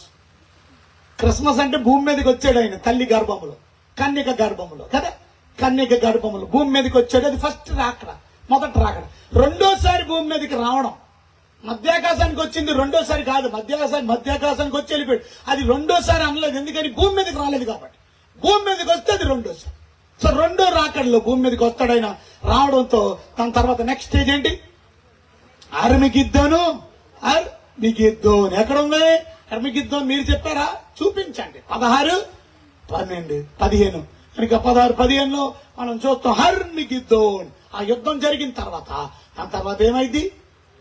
1000 ఏళ్ల పరిపాలన. 1000 ఏళ్ల పరిపాలన ఎంత అద్భుతంగా జరుగుతుందో ప్రకటన గ్రంథంలో 20వ అధ్యాయంలో మనం చూసాం. యెషయా గ్రంథం 11వ అధ్యాయం 6వ వచనంలో చూస్తాం. జకరియా గ్రంథం 14:9లో చదువుతాం. ఇవన్నీ కూడా మిలీనియం గురించి. దగ్గర మిలీనియం అనే పదం లాటిన్ పదం నుంచి వచ్చింది. మిల్లీ అని అంటే అర్థం వెయ్య అని అర్థం, మిలి అని అంటే అర్థం వెయ్య అని అర్థం, యానస్ అని అంటే అర్థం ఇయర్ అని అర్థం. కనుక 1000 ఇయర్స్, 1000 ఇయర్స్, మిల్లినియం అన్నారు. సో 1000 ఏళ్ళు పరిపాలన తర్వాత ఏం జరుగుతుందండి? ఇది వెరీ ఇంపార్టెంట్. ఏం జరుగుతుంది అంటే బైబిల్ చెప్తుంది, దేవుడు ఈ భూమి మీద ఉన్న మనుషులందరూ ఆదాం మొదలుకొని చచ్చిపోయిన వాళ్ళందరినీ దేవుడు తిరిగి లేపుతాడు. అయ్యి బాబోయ్, అంటే యేసు ప్రభువుని నమ్ముకొని చచ్చిపోయిన వాళ్ళు మాత్రమే లెగడం కాదు, యేసు ప్రభువుని నమ్ముకోలేని చనిపోయిన వాళ్ళు కూడా లెగాలి. అంటే యేసు ప్రభువుని నమ్ముకోలేని వాళ్ళు నేను చచ్చిపోయాను కదా తప్పించుకుంటానంటే కుదరదు, నువ్వు తప్పించుకోలేవు, అందరూ తిరిగి లెగాలి. ఇది బైబిల్లో మనం చదువుతాం. ఈ 2 పునరుద్ధానాల గురించి, ఈ 2 పునరుద్ధానాల గురించి ఎక్కడుంది బైబిల్ గ్రంథంలో? యోహాను సువార్త 5వ అధ్యాయం 28వ వచనం. యోహాను సువార్త 5:28 చూడండి ఒకసారి. యోహాను సువార్త 5వ అధ్యాయము. దీనికి ఆశ్చర్యపడకుడి, దీనికి ఆశ్చర్యపడకండి, ఒక కాలము వచ్చుచున్నది, ఒక కాలం వస్తుంది, ఆ కాలమున సమాధులలో ఉన్న వారందరూ, అదిగో సమాధుల్లో ఉన్న వారందరూ ఆయన శబ్దము విని, ఆయన శబ్దం విని మేలు చేసిన వాడు జీవ పునరుత్థానమునకును. చూసారా, ఒక పునరుద్ధానం పేరేంటి? జీవ పునరుద్ధానం. ఇంకొక పునరుద్ధానం పేరు కీడు చేసిన వారు తీర్పు పునరుత్థానమునకును. చూసారా, 2 పునరుద్ధానాలు. మొదటి పునరుద్ధానం ఇప్పుడు మీకు అర్థమైందా? ప్రభు మధ్యాకాశానికి వచ్చినప్పుడు యేసు ప్రభుని నమ్ముకున్న వాళ్ళు తిరిగి లేచారు, దాన్ని ఏమంటారు? జీవ పునరుద్ధానం. ఇదే పునరుద్ధానం. ఈ తీర్పు పునరుద్ధానం ఎప్పుడు? ఫైనల్ డే, అర్మగిద్దోను యుద్ధం అయిపోయిన తర్వాత, 1000 సంవత్సరాల పరిపాలన అయిపోయిన తర్వాత అప్పుడు దేవుడు చచ్చిన వాళ్ళందరినీ లెగ్గొడుతున్నాడు. అర్థమైందా? ఇదే మాట మనకి దానియేలు గ్రంథం 12వ అధ్యాయం 2వ వచనంలో చదువుతాం, 2 పునరుద్ధానాల గురించి. దానియేలు గ్రంథం 12:2లో చూడండి ఒకసారి. దానియేలు గ్రంథం 12వ అధ్యాయం 2వ వచనం.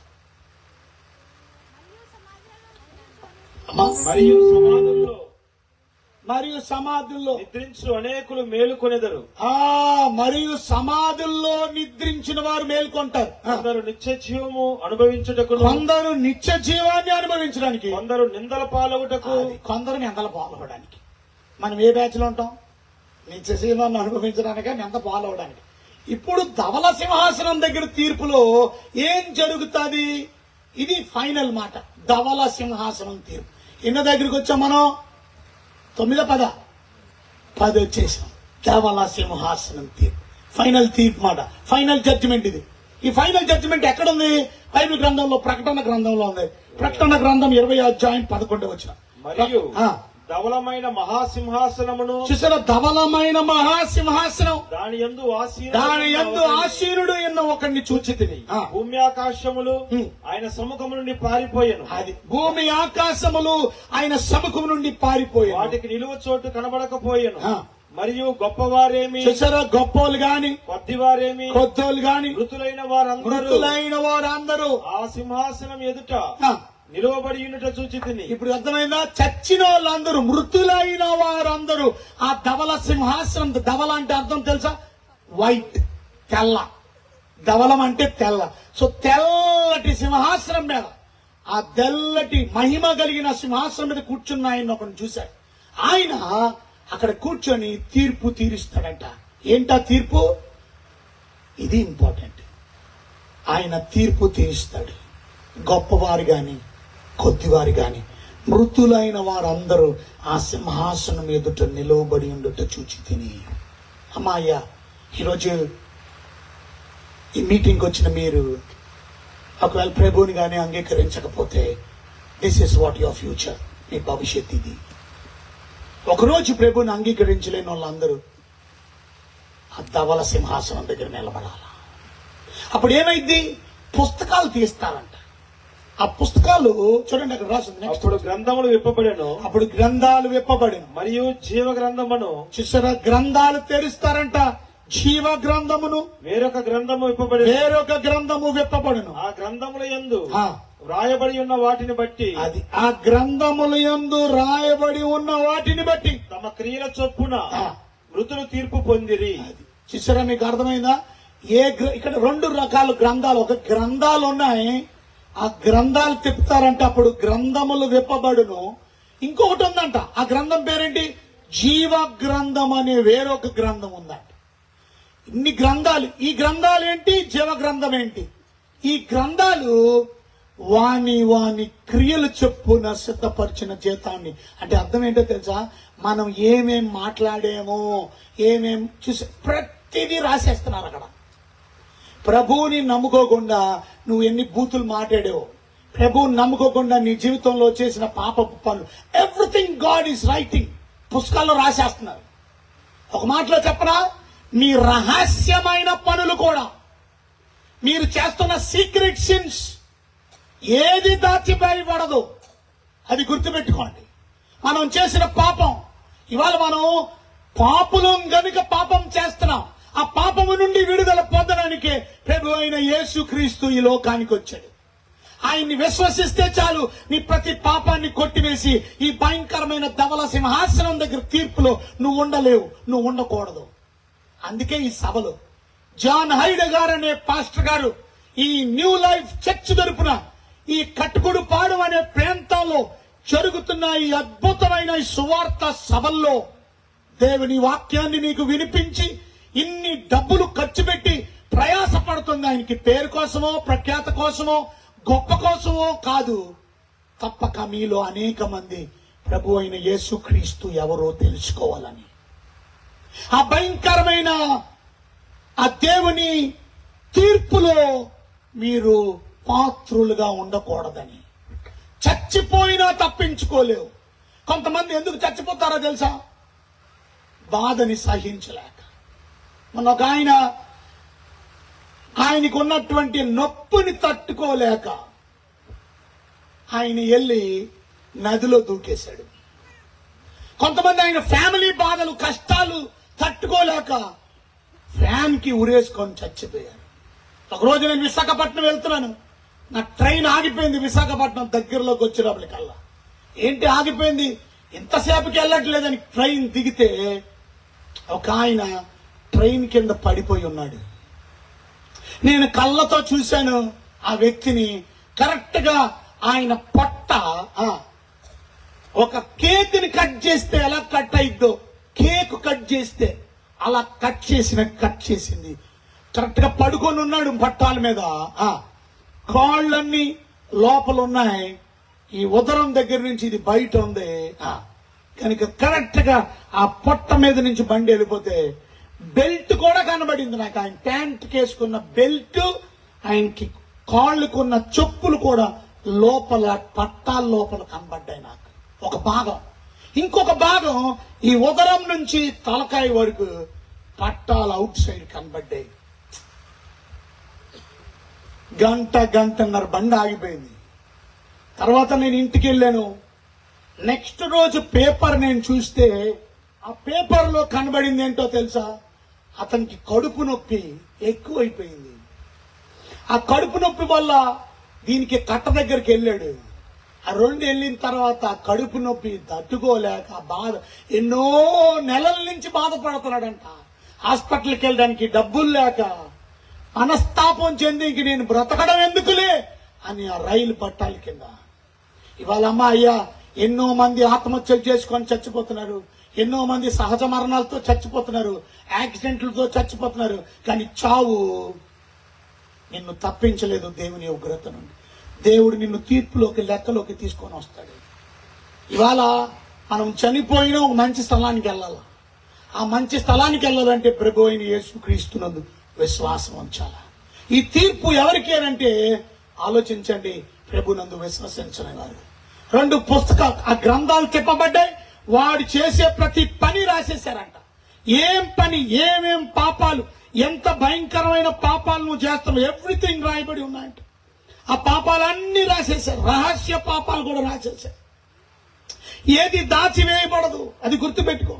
ఆ గ్రంథముల్లో రహస్యమైనటువంటి పనులు చూడండి. రోమీయులకు రాసిన పత్రిక 2వ అధ్యాయము 16వ వచనం మనం చదివితే, రోమీయులకు రాసిన పత్రిక 2వ అధ్యాయం 16వ వచనంలో అక్కడ మనం చేసే రహస్యమైన పాపాలు, సీక్రెట్ సిన్స్, సీక్రెట్ లైఫ్. కొంతమంది సీక్రెట్ గా ఎవరికి తెలియకుండా మెయింటైన్ చేస్తున్నామేమో, but God knows everything. Omnipresent God, సర్వాంతర్యామి అయిన దేవుడి దగ్గర నుంచి నువ్వు తప్పించుకోగలవా? నేను ఎక్కడికి వెళ్ళినా ఆయన ఉన్నాడు, ఏం చేస్తున్నానో ఆయన చూస్తున్నాడు అని ఆయన తప్పించుకోగలవా? చదవండి అక్కడ రాసిన మాట, దేవుడు 2వ అధ్యాయం రోమిలికి రాసిన పత్రిక 16వ వచనం. దేవుడు నా సువార్త ప్రకారము యేసుక్రీస్తు ద్వారా మనుషుల రహస్యములను, చూసారా, మనుషుల రహస్యములను, రహస్యాలు, రహస్య జీవితాన్ని, రహస్య పాపాన్ని విమర్శించు దినము. అదే ధవల సింహాసనం తీర్పు. విమర్శ దినము, తీర్పు దినము లెక్కలోకి వస్తుంది. ఈ రహస్య పాపాలు, నువ్వు చేస్తున్న సీక్రెట్ పాపాలు, everything will be accountable my brothers and my dear sisters. చాలా మంది ఇంకా కఠినంగా ఉన్నారు. మారు మనసు పొందమంటే పొందరు, పాపాన్ని విడిచిపెట్టమంటే విడిచిపెట్టరు. ఇంకా తాగుడుతో, ఇంకా వ్యసనాలతో, వ్యభిచారంతో, జూదాలతో, పాన్ పరాగులు, కైనీలు, గుటకాలు, భయంకరమైనటువంటి మత్తు పానీయాలతో, ఇంకా చాలా మంది కుటుంబాన్ని పాడు చేసుకుంటూ, భార్య ఉంటుండగా అక్రమ సంబంధం ఇంకొక ఆమెతో, భర్త ఉంటుండగా ఇంకొక ఆయనతో, పెళ్లి కాకముందే యవనస్తులైనటువంటి పిల్లలు అక్రమ సంబంధములతో, లైంగిక సంబంధాలతో నువ్వు రహస్యంగా చేస్తున్నావు కదా, ఎవ్వరికి కనబడకుండా చేస్తున్నావు కదా. నీ భార్యకి తెలియకుండా, నీ భర్తకు తెలియకుండా, మీ నాన్నమ్మకి తెలియకుండా, నీ కుటుంబానికి తెలియకుండా, మీ పిల్లలకి తెలియకుండా. కానీ దేవుడు చూస్తున్నాడని ఎందుకు తెలుసుకోలేకపోతున్నావు? దేవుడు చూస్తున్నాడని ఎందుకు తెలుసుకోలేకపోతున్నావు? ఒకరోజు విమర్శ దినం ఉంది, తీర్పు దినం ఉంది, ధవల సింహాసనం ఉంది. దిస్ ఇస్ ఫ్యూచర్, ఇది భవిష్యత్తు. ఇది తప్పించుకోలేవు సహోదరుడా, సహోదరి. ఈ కట్టుగుడు పాలెం గ్రామ వాస్తవ్యులారా, అనేక ప్రాంతాల నుంచి వచ్చినటువంటి దేవుని బిడ్డలారా, తప్పించుకోలేవు. No one can escape. చచ్చిపోయినా సరే ఎస్కేప్ చేసుకోవడానికి అవకాశం. నువ్వు చచ్చిపోయినా సరే లెగ్గొట్టి, ఎందుకు? నువ్వు చేసిన రహస్య పాపాలు ఆ గ్రంథాల్లో మొత్తం రాశారంట. ఇవాళ మనం అనుకుంటాం ఏం రాసేస్తారండి, ఇవాళ ఇప్పుడు ఫోన్, ఇవాళ టెక్నాలజీ ఎంత భయంకరంగా వచ్చిందంటే, మనం ఇలాగా ఏం చెప్తుంటే అది అలా రాసేస్తుంది. అది టెక్నాలజీ. ఇప్పుడు యాప్లు వచ్చినాయి, మనం చెప్పి రాసేస్తుంది, మనల్ని మానిటర్ చేయడానికి రాసేస్తుంది. ఇప్పుడు సపోజ్ మనం ఏం చేస్తున్నానో మీరు గమనించండి. మా విజయవాడలో ఉన్న చర్చిలో ఉన్న కెమెరాలు మాకు దగ్గర 8 కెమెరాలు ఉన్నాయి. మా ఆర్ఫనేజ్ ఉన్నది హాస్టల్లో ఉన్నాయి. హాస్టల్లో 16 కెమెరాలు ఉన్నాయి. మొత్తం కెమెరాల్లో ఏం జరుగుతుందో చూస్తాం. అంటే అక్కడ ఏం జరుగుతుందో, పిల్లోడు ఏం చేస్తున్నాడు, ఎక్కడికి వెళ్ళాడు, ఏం చేస్తున్నాడు, ఏం తిరుగుతున్నాడు, పడుకున్నాడు, ఇంకా పడుకోలేదు, ఎవ్రీథింగ్. మనకే ఇంత టెక్నాలజీ ఉండి ఎక్కడో ఉన్నది చూడగలుగుతుంటే, ఇండియాలో ఉంటేనే అనుకున్నారా నేను అమెరికా వెళ్తూ ఉంటాను. అమెరికా వెళ్ళినా సరే నా పిల్లలు ఏం చేస్తారో హాస్టల్లో ఉన్న పిల్లలు చూడగలుగుతున్నారు. యాప్ ఎక్కడికి వెళ్ళినా పని చేస్తుంది. ఇంట్లో చర్చిలో ఏం జరుగుతుందో నేను చూడగలను. అమెరికాలో ఉండి, కొన్ని వేల కిలోమీటర్ల దూరంలో ఉండి, పరలోకంలో ఉండి దేవుడు చూడలేడు నువ్వు చేసే రహస్య పాపాలు. మనకేంత టెక్నాలజీ వచ్చేస్తే ఆయన ఆలోచించండి. ఒకడు అంటాడంట, దేవుడు ఒక స్వామీజీ గారు చెబుతున్నాడు, ఏమని? దేవుడు పలికితే పలుకుతారో వస్తుందా, భూమి కలుగునుగాక అంటే భూమి వచ్చేసిందని. అంటే మనం ఏం మాట్లాడుతుందో టెక్నాలజీ చేసేస్తుంది. ఇవాళ నేను ఫోన్ చేయక్కర్లా, ఇంతకుముందు డైల్ కొట్టాలా, 7 7 8 9 10 5 6 7 కాల్. ఇప్పుడు అనక్కర్లా. ఇప్పుడు ఏం చేయొచ్చు, దానికి చెప్పొచ్చు ఏమని, కాల్ మార్తమా అని. అంటే అది చెప్తాను, కాలింగ్ మార్తమా అని. Tick tick tick tick. అరే మార్తమ్మకి నేను కాల్ చేయక్కర్లే, నేను చెప్పిన పని ఫోనే చేసేస్తుంది. స్మార్ట్ అది. అందుకే తెలివైన ఫోన్ అన్నారు. స్మార్ట్ అంటే ఏంటి? తెలివైంది. స్మార్ట్ ఫోన్ అంటే ఏంటి? తెలివైన ఫోన్ అని అర్థం. ఏంటో తెలివితేటలు. ఇప్పుడు నాకు అమెరికాలో ఎంత టైం అయింది, hey Siri tell me what is the time in Atlanta America అనగానే చక్కమని చెప్పేస్తుంది. ఇప్పుడు మళ్ళీ చెప్తే ఇప్పుడు ఏది అడిగినా సిరిని అడిగితే చెప్పేస్తుంది. ఒక నా యాపిల్ ఫోన్ కాబట్టి. అదిగో ఇప్పుడు చెప్పేస్తుంది. వద్దులే ఇప్పుడు ఆగు, ఇప్పుడు చెప్పేస్తానంటుంది. సిరి అంటే పలికేస్తుంది అది. చూసారా? ఇంకొకటి అలెక్సా అంటే అది చెప్పేస్తుంది. ఏందండి ఇది? ఇవాళ టెక్నాలజీ ఎంత డెవలప్ అయిపోతే దేవుడు పరలోకం నుండి నువ్వు చేసేసి పనులు రహస్య పనులు చూడలేదని ఎందుకు అనుకుంటున్నావు? బైబిల్ చెప్తుంది 139 దావీదు కీర్తన మొదటి వచనం చూడండి. 139:1. 139:1. యెహోవా, నీవు నన్ను పరిశోధించి తెలుసుకొని ఉన్నావు. నీవు నన్ను పరిశోధించి తెలుసుకొని ఉన్నావు. నేను కూర్చుండుట, చూసారా, నేను కూర్చోడం, నేను లేచుట నీకు తెలియను. నాకు తలంపు పుట్టకమునిపే నువ్వు నా మనసు గ్రహించుచున్నావు. చూసారా, నువ్వు మనసు గ్రహిస్తున్నావు. నా నడక తెలుసు, నా పడక తెలుసు. నీవు పరిశీలన చేసి ఉన్నావు. ఇంకెక్కడ తప్పించుకుంటావు? ఆయన అన్ని చూస్తున్నాడు. నా చర్యలన్నిటినీ నువ్వు బాగుగా తెలుసుకొని ఉన్నావు. యెహోవా, మాట నా నాలుకకు రాకమునిపే నీకు పూర్తిగా తెలిసి ఉన్నది. ఎన్ని బూతులాడుతున్నావు రోజు, ఎన్ని బూతులతో తిడుతున్నావు మీ ఆవిడ్ని, మీ ఆయన్ని, మీ కుటుంబాన్ని, మీ పిల్లల్ని. చెప్పండి, ఎన్ని శాపనార్థాలు వాడుతున్నావు? దేవుని బిడ్డవేనా నువ్వు? రక్షించబడ్డావా? ప్రతి వ్యర్థమైన మాట గురించి విమర్శ దినము. ఒక దినం ఉంది, judgement day. And that judgement day is white throne judgement. ధవల సింహాసనపు తీర్పు. తప్పించుకోలేవు. ఇవాళ నువ్వు తప్పించుకోవాలంటే నీ మనస్సు మార్చుకో. ప్రభు అయిన యేసుక్రీస్తునందు విశ్వాసం ఉంచు. అక్కడ రాసిన రోమిలికి రాసిన పత్రిక 2వ అధ్యాయం 5వ వచనం చూడండి ఒకసారి. రోమిలికి రాసిన పత్రిక 2వ అధ్యాయం 5వ వచనం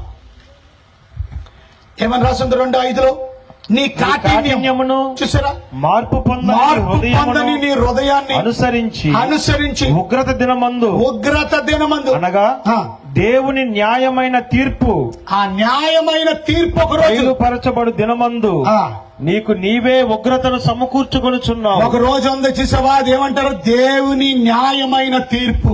దాన్ని ధవల సింహాసనం తీర్పు. ఒకరోజు న్యాయమైన తీర్పు ఉంది.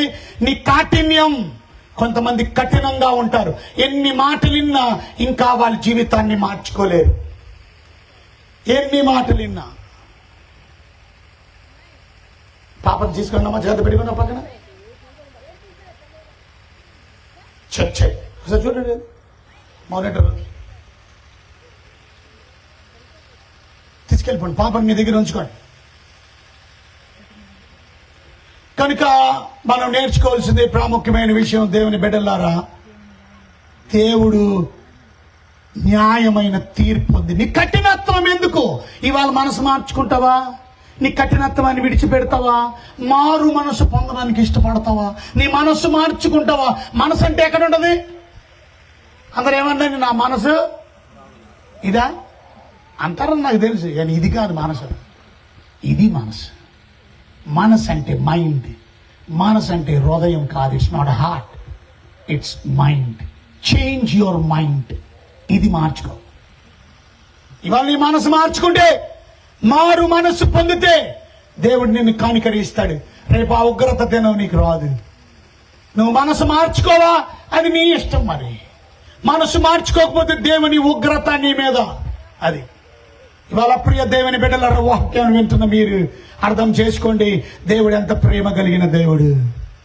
నిన్ను నరకానికి పాలు చేయకుండా, రేపు అగ్ని గుండంలో వేయకుండా. ఎందుకు ఈ మాటలు చెప్తున్నానో తెలుసా? ప్రకటన గ్రంథంలో ఆ పుస్తకాలు తెరిచిన ధవల సింహాసనం తీర్పు దగ్గరకు ఒకసారి రండి. 20వ అధ్యాయము 11వ వచనం మనం చూసాం. ఆ ధవలమైన మహాసింహాసనం మీద ఆసీనుడైన వాడు ఆయన చూశాను. 12వ వచనం చూశాను. గొప్పలు గాని, కొద్దోలు గాని, అందరు గాని, పేదోళ్ళు గాని, ధనవంతులు గాని, అందరూ వృత్తులైన వారు అందరూ కూడా ఆ సింహాసనం ఎదుట నిలవబడ్డం చూస్తున్నాం. అప్పుడు గ్రంథాలు విప్పబడ్డం చూస్తున్నాం. వేరొక గ్రంథం కూడా ఉంది. ఆ గ్రంథంలో రాయబడిన వాటి ప్రకారం మన గ్రంథములందు వేరొక గ్రంథం కూడా విప్పబడిన. ఆ గ్రంథం పేరు జీవ గ్రంథం. జీవ గ్రంథానికి వేరొక గ్రంథాలకి తేడా తెలుసా మీకు? వేరొక గ్రంథాల్లో మనం చేసిన ప్రతి పాపం రాశారు.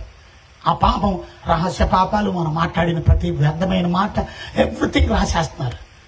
దాని జీవ గ్రంథంలో రాసింది ఏంటో తెలుసా? రక్షించబడిన వారి పేర్లు మాత్రమే రాస్తారు అందులో. నువ్వు మారు మనసు పొంది ప్రభు అయిన యేసుక్రీస్తునందు విశ్వసిస్తే నీ పేరు అక్కడ లిఖించబడుతుంది. అందుకని ఒకరోజు ప్రభు అన్నాడు, తమ శిష్యులందరూ వచ్చి, ప్రభు మేము దయ్యాలను ఎల్లగొట్టేస్తున్నాం ప్రభు, మేము ప్రార్థన చేస్తే దయ్యాలు వెళ్ళిపోయినాయి ప్రభు అంటే. దయ్యాలు వెళ్ళిపోయినాయి అందుకు వారు సంతోషించడం కాదు, మీ పేరు జీవ గ్రంథంలో రాయబడినందుకు సంతోషించండి. ఇవాళ మనం సంతోషించవలసింది మన పేరు ఆ గ్రంథంలో రాయబడి ఉంటే. ఇవాళ నేను అడుగుతాను ముగించే ముందు, ఈ పేర్లు రాయబడ్డాయి మరి ఆ గ్రంథంలో రాయబడ్డాయా? రాయబడకపోతే ప్రమాదం. ఆ తీర్పు తర్వాత ఏమైంది తెలుసా? కిందకి రండి, అక్కడ రోజు చూస్తే 13వ వచనంలో మనం చూస్తే సముద్రంలో ఉన్న, నేను చదువుతా, సముద్రంలో ఉన్న మృతులు అప్పగించారు. చూసారా? సముద్రంలో చచ్చిపోయిన వాళ్ళు మృతులు అందరూ కూడా, అంటే ఆ రోజు చచ్చిపోయిన వాళ్ళందరూ లెగిస్తారు. పాతాళ లోకంలో వాటి వశంలో ఉన్న మృతులు, ఇందాక చెప్పాను కదా, యేసు ప్రభువుని నమ్ముకున్న వాళ్ళు పరదేశంలో ఉన్నారు, మిగతా వాళ్ళు ఎక్కడ ఉన్నారు? ఆ పాతాళంలో అందరూ కూడా బయటకు వస్తారన్నమాట. ఇప్పటి వరకు బయటికి రారు. అండ్ ఎప్పటి వరకు? ధవళ సింహాసనం తీర్పు వచ్చే వరకు వాళ్ళు అక్కడే పాతాళంలో ఉంటారు. ధవళ సింహాసనం తీర్పు తర్వాత పాతాళంలో దేవుణ్ణి నమ్మని వారు అందరూ రిలీజ్ అయిపోతారు. సో పాతాళ లోకం కూడా అప్పగించేసింది. అక్కడ 14వ వచనంలో మనం చూస్తే మరణమును మృతుల లోకము అగ్నిగుండములో పడవేయబడును. ఈ అగ్నిగుండము 2వ మరణము. ఇది ప్రమాదం. ఇవాళ మీటింగ్ ఎందుకు తెలుసా? మీరు అగ్నిగుండములకు వెళ్ళకూడదని. ఒకరోజు తీర్పు ఉంది, దేవుడు తప్పక ఆయన అంగీకరించలేని వారిని అగ్నిగుండంలో, అక్కడ కింద వచ్చిన రాసింది 15వ వచనంలో, ఒకవేళ జీవ గ్రంథంలో నీ పేరు లేకపోతే అక్కడ రాసింది, ఎవరి పేరైనను జీవ గ్రంథమందు రాయబడినట్లు కనబడని ఎడల వాడు అగ్ని గంధకములతో అగ్ని గుండములో పడవేయబడును. మరి నా పేరు రాసుంటే నీకు గుడ్ న్యూస్, నీకు ఒక మంచి వార్త. నీ పేరు రాసుంటే 21:27లో రాసుంది, గొర్రె పిల్ల యొక్క జీవ గ్రంథమందు రాయబడిన వాడే పరలోక రాజ్యములో దానిలో ప్రవేశింతురు. కానీ నిషిద్ధమైనది, నేను అసహ్యమైన దానిని, అబద్ధమైన దానిని జరిగించి వాడెవడను దానిలోనికి ప్రవేశింపడు. జీవ గ్రంథమందు పేరు రాయబడితే ఆ పరలోకం, ఆ గ్రంథములో పేరు రాయబడకపోతే నిత్యాగ్నిగుండం. ఏది కావాలో తేల్చుకోవాల్సిన బాధ్యత నీ మీద ఉంది.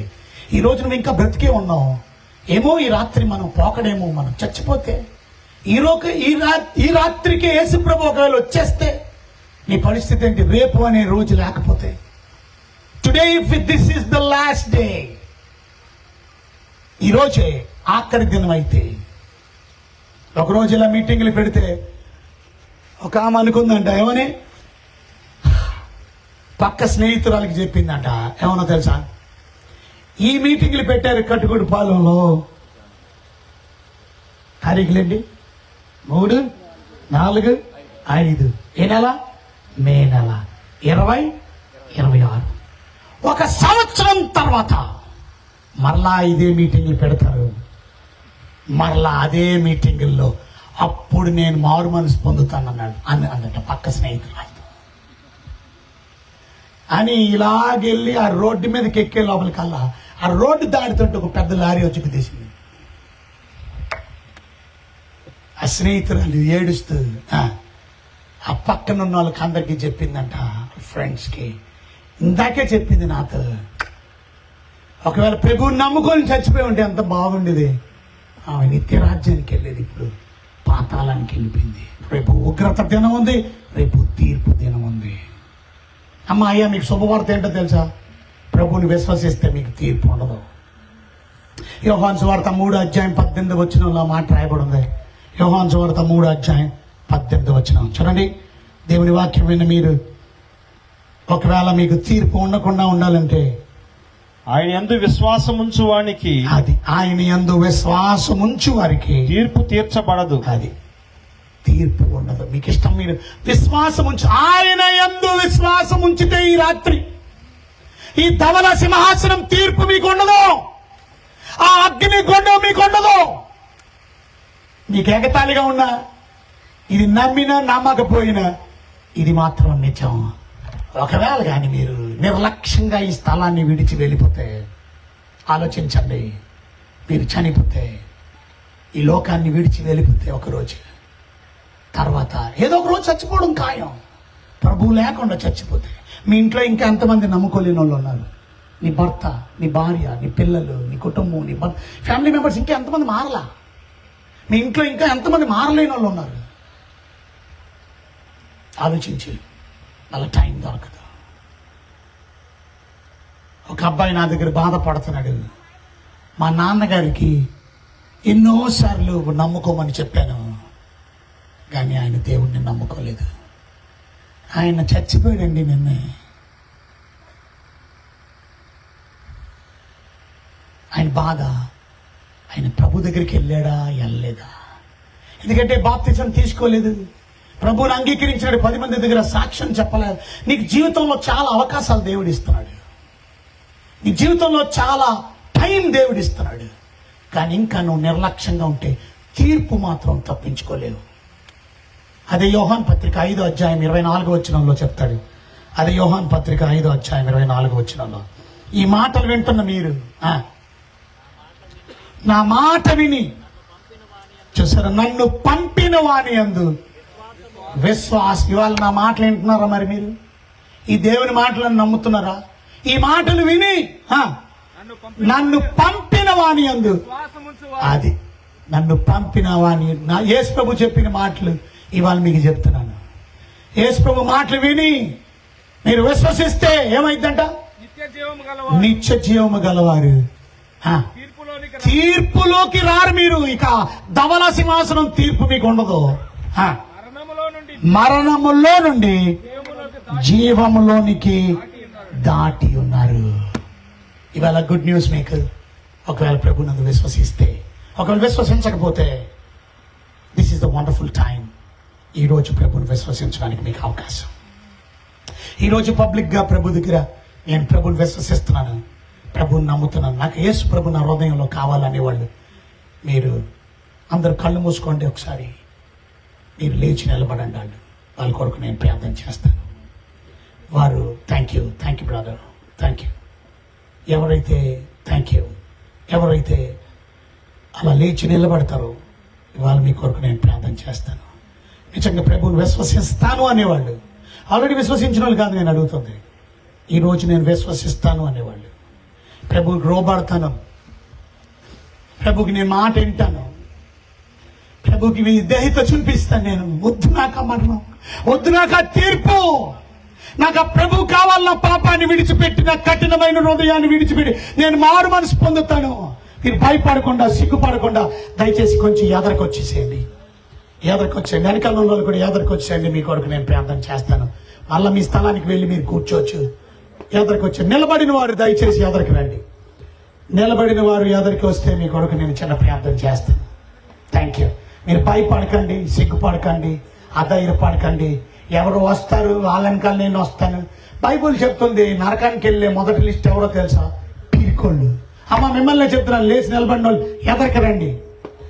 ఒకవేళ మీరు లేచి నిలబడిపోతే కూర్చోండి, మీ ఇష్టం, రావడానికి ఇష్టం లేకపోతే. కానీ నిలబడిన వారు ధైర్యంగా ఎదరికి రండి. మీ కొరకు నేను ప్రార్థన. Thank you for the young people. యవ్వనస్తులు ధైర్యంగా వస్తున్నారు, చాలా సంతోషం. వృద్ధాప్యంలో ఉన్నవారు thank you. Young people, young girls thank you, God bless you. ఈరోజు I want to accept Jesus. నాకు హృదయంలో ప్రభు కావాలి, నేను ప్రభుని విశ్వసిస్తాను, నేను బాప్తిజ సాక్ష్యానికి లోబడతాను. ఇక నుంచి ప్రభు మాట వింటాను, ప్రభుకి నేను లోబడతాను, ప్రభు చెప్పింది నేను చేస్తాను. ఆ ధవల సింహాసనం తీర్పు నాకు అక్కర్లా, నేను ఆ ధవల సింహాసనం తీర్పులో నేను ఉండను. యేసయ్య నేను విశ్వసిస్తాను, నేను మారు మనసు పొందుతాను. ఈ అందు విశ్వాసం ఉంచి వాడు తీర్పులోనికి రాక, ఈ మాటలు వినేవాడు తీర్పులోనికి రాక, వాడు మరణము దాటి జీవములోకి వచ్చేసాడు. వాడు మరణాన్ని దాటిపోయాడు. ఇక మరణము, ఇక నరకము ఏ హాని చేయదు. What wonderful privilege is that. ప్రభువానికి వందనాలు, స్తోత్రాలు. ధైర్యంగా ఎదరికొచ్చి వారి జీవితాన్ని సమర్పించిన ప్రతి బిడ్డని పేరు పేరు వరుస దీవించాలి తండ్రి. మారు మనసు పొందు ఒక్క పాపి విషయమై పరలోకమందు ఎక్కువ సంతోషం కలదన్నారు.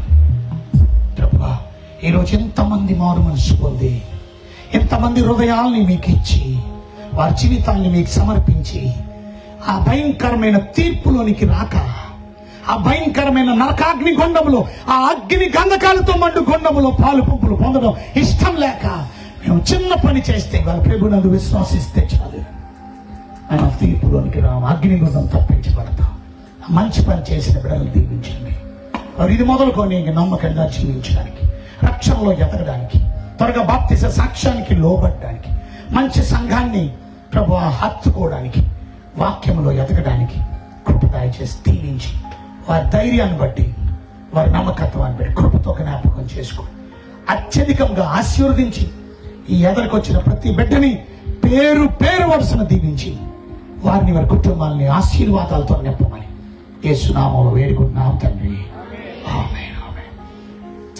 తండ్రి వచ్చిన పాట పాడదాం. Give me a shake hand and then you can go and sit in your place. ఒక పాట పాడదాం. వీళ్ళందరికీ షేక్ హ్యాండ్ ఇచ్చి చిన్న ప్రార్థన ఆశీర్వదించి ఇంటికి పంపిస్తాం. మీరందరూ అలాగే కూర్చోండి. Right. God bless you, man. God bless you. God bless you. God bless you. God bless you. God bless you. మీరు వెళ్ళి కూర్చోండి. మీరు వెళ్ళి కూర్చోండి. God bless you. కూర్చోండి. God bless you. God bless you. God bless you. God bless you. కూర్చోండి. God bless you. God bless you. God bless you. God bless you, man. God bless you. God bless you. దేవుడు దీవించు. Welcome, welcome to the family. God bless you. God bless you. Wonderful, wonderful. God bless you. దేవుడు దీవిస్తాడు అందరూ. God bless you అమ్మ అందరూ. God bless you. God bless you. God bless you. God bless you. God bless you.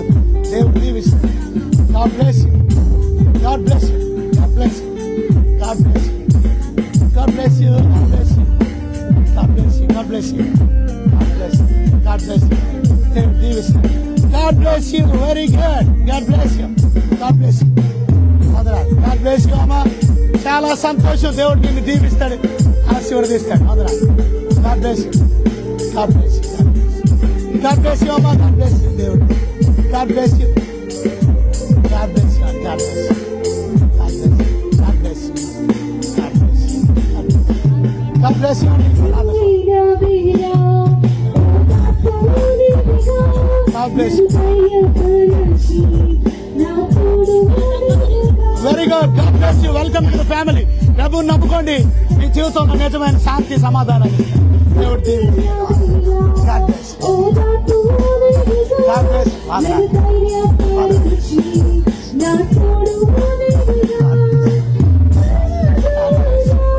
God bless you. తప్పగా meeting అయిపోయింది. ప్రార్థన. Hey, God bless you. God bless you. God bless you.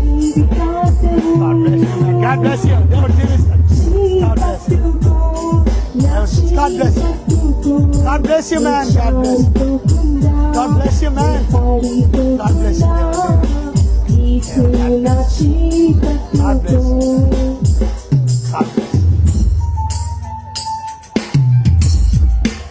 పాడు పాడు పాడు పాడు.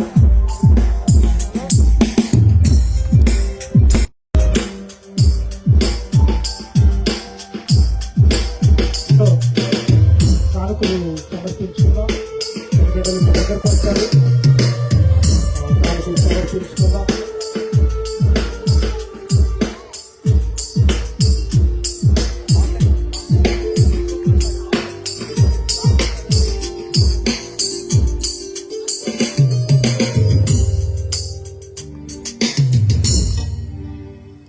ఏసేని కానుకలు అర్పిద్దామండి.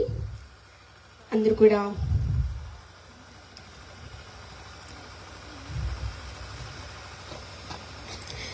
యెహోవా దయాళుడు, సర్వశక్తిమంతుడు, ఆయన కృప నిత్యముండును.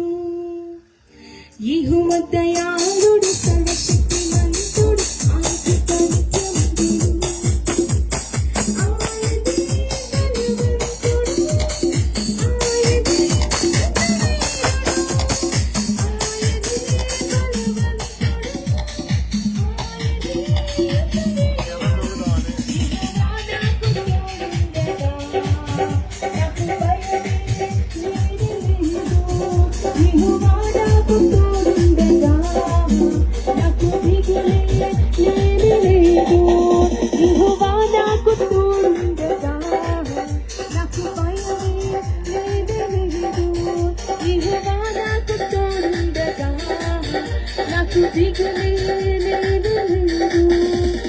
జయ యేసు రాజా, జయ యేసు Raja, Jai Jai Yesu Raja, Jai Yesu Raja, Jai Jai Yesu Raja, Jai Yesu Raja, Jai Jai Yesu Raja, Jai Yesu Raja.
Aku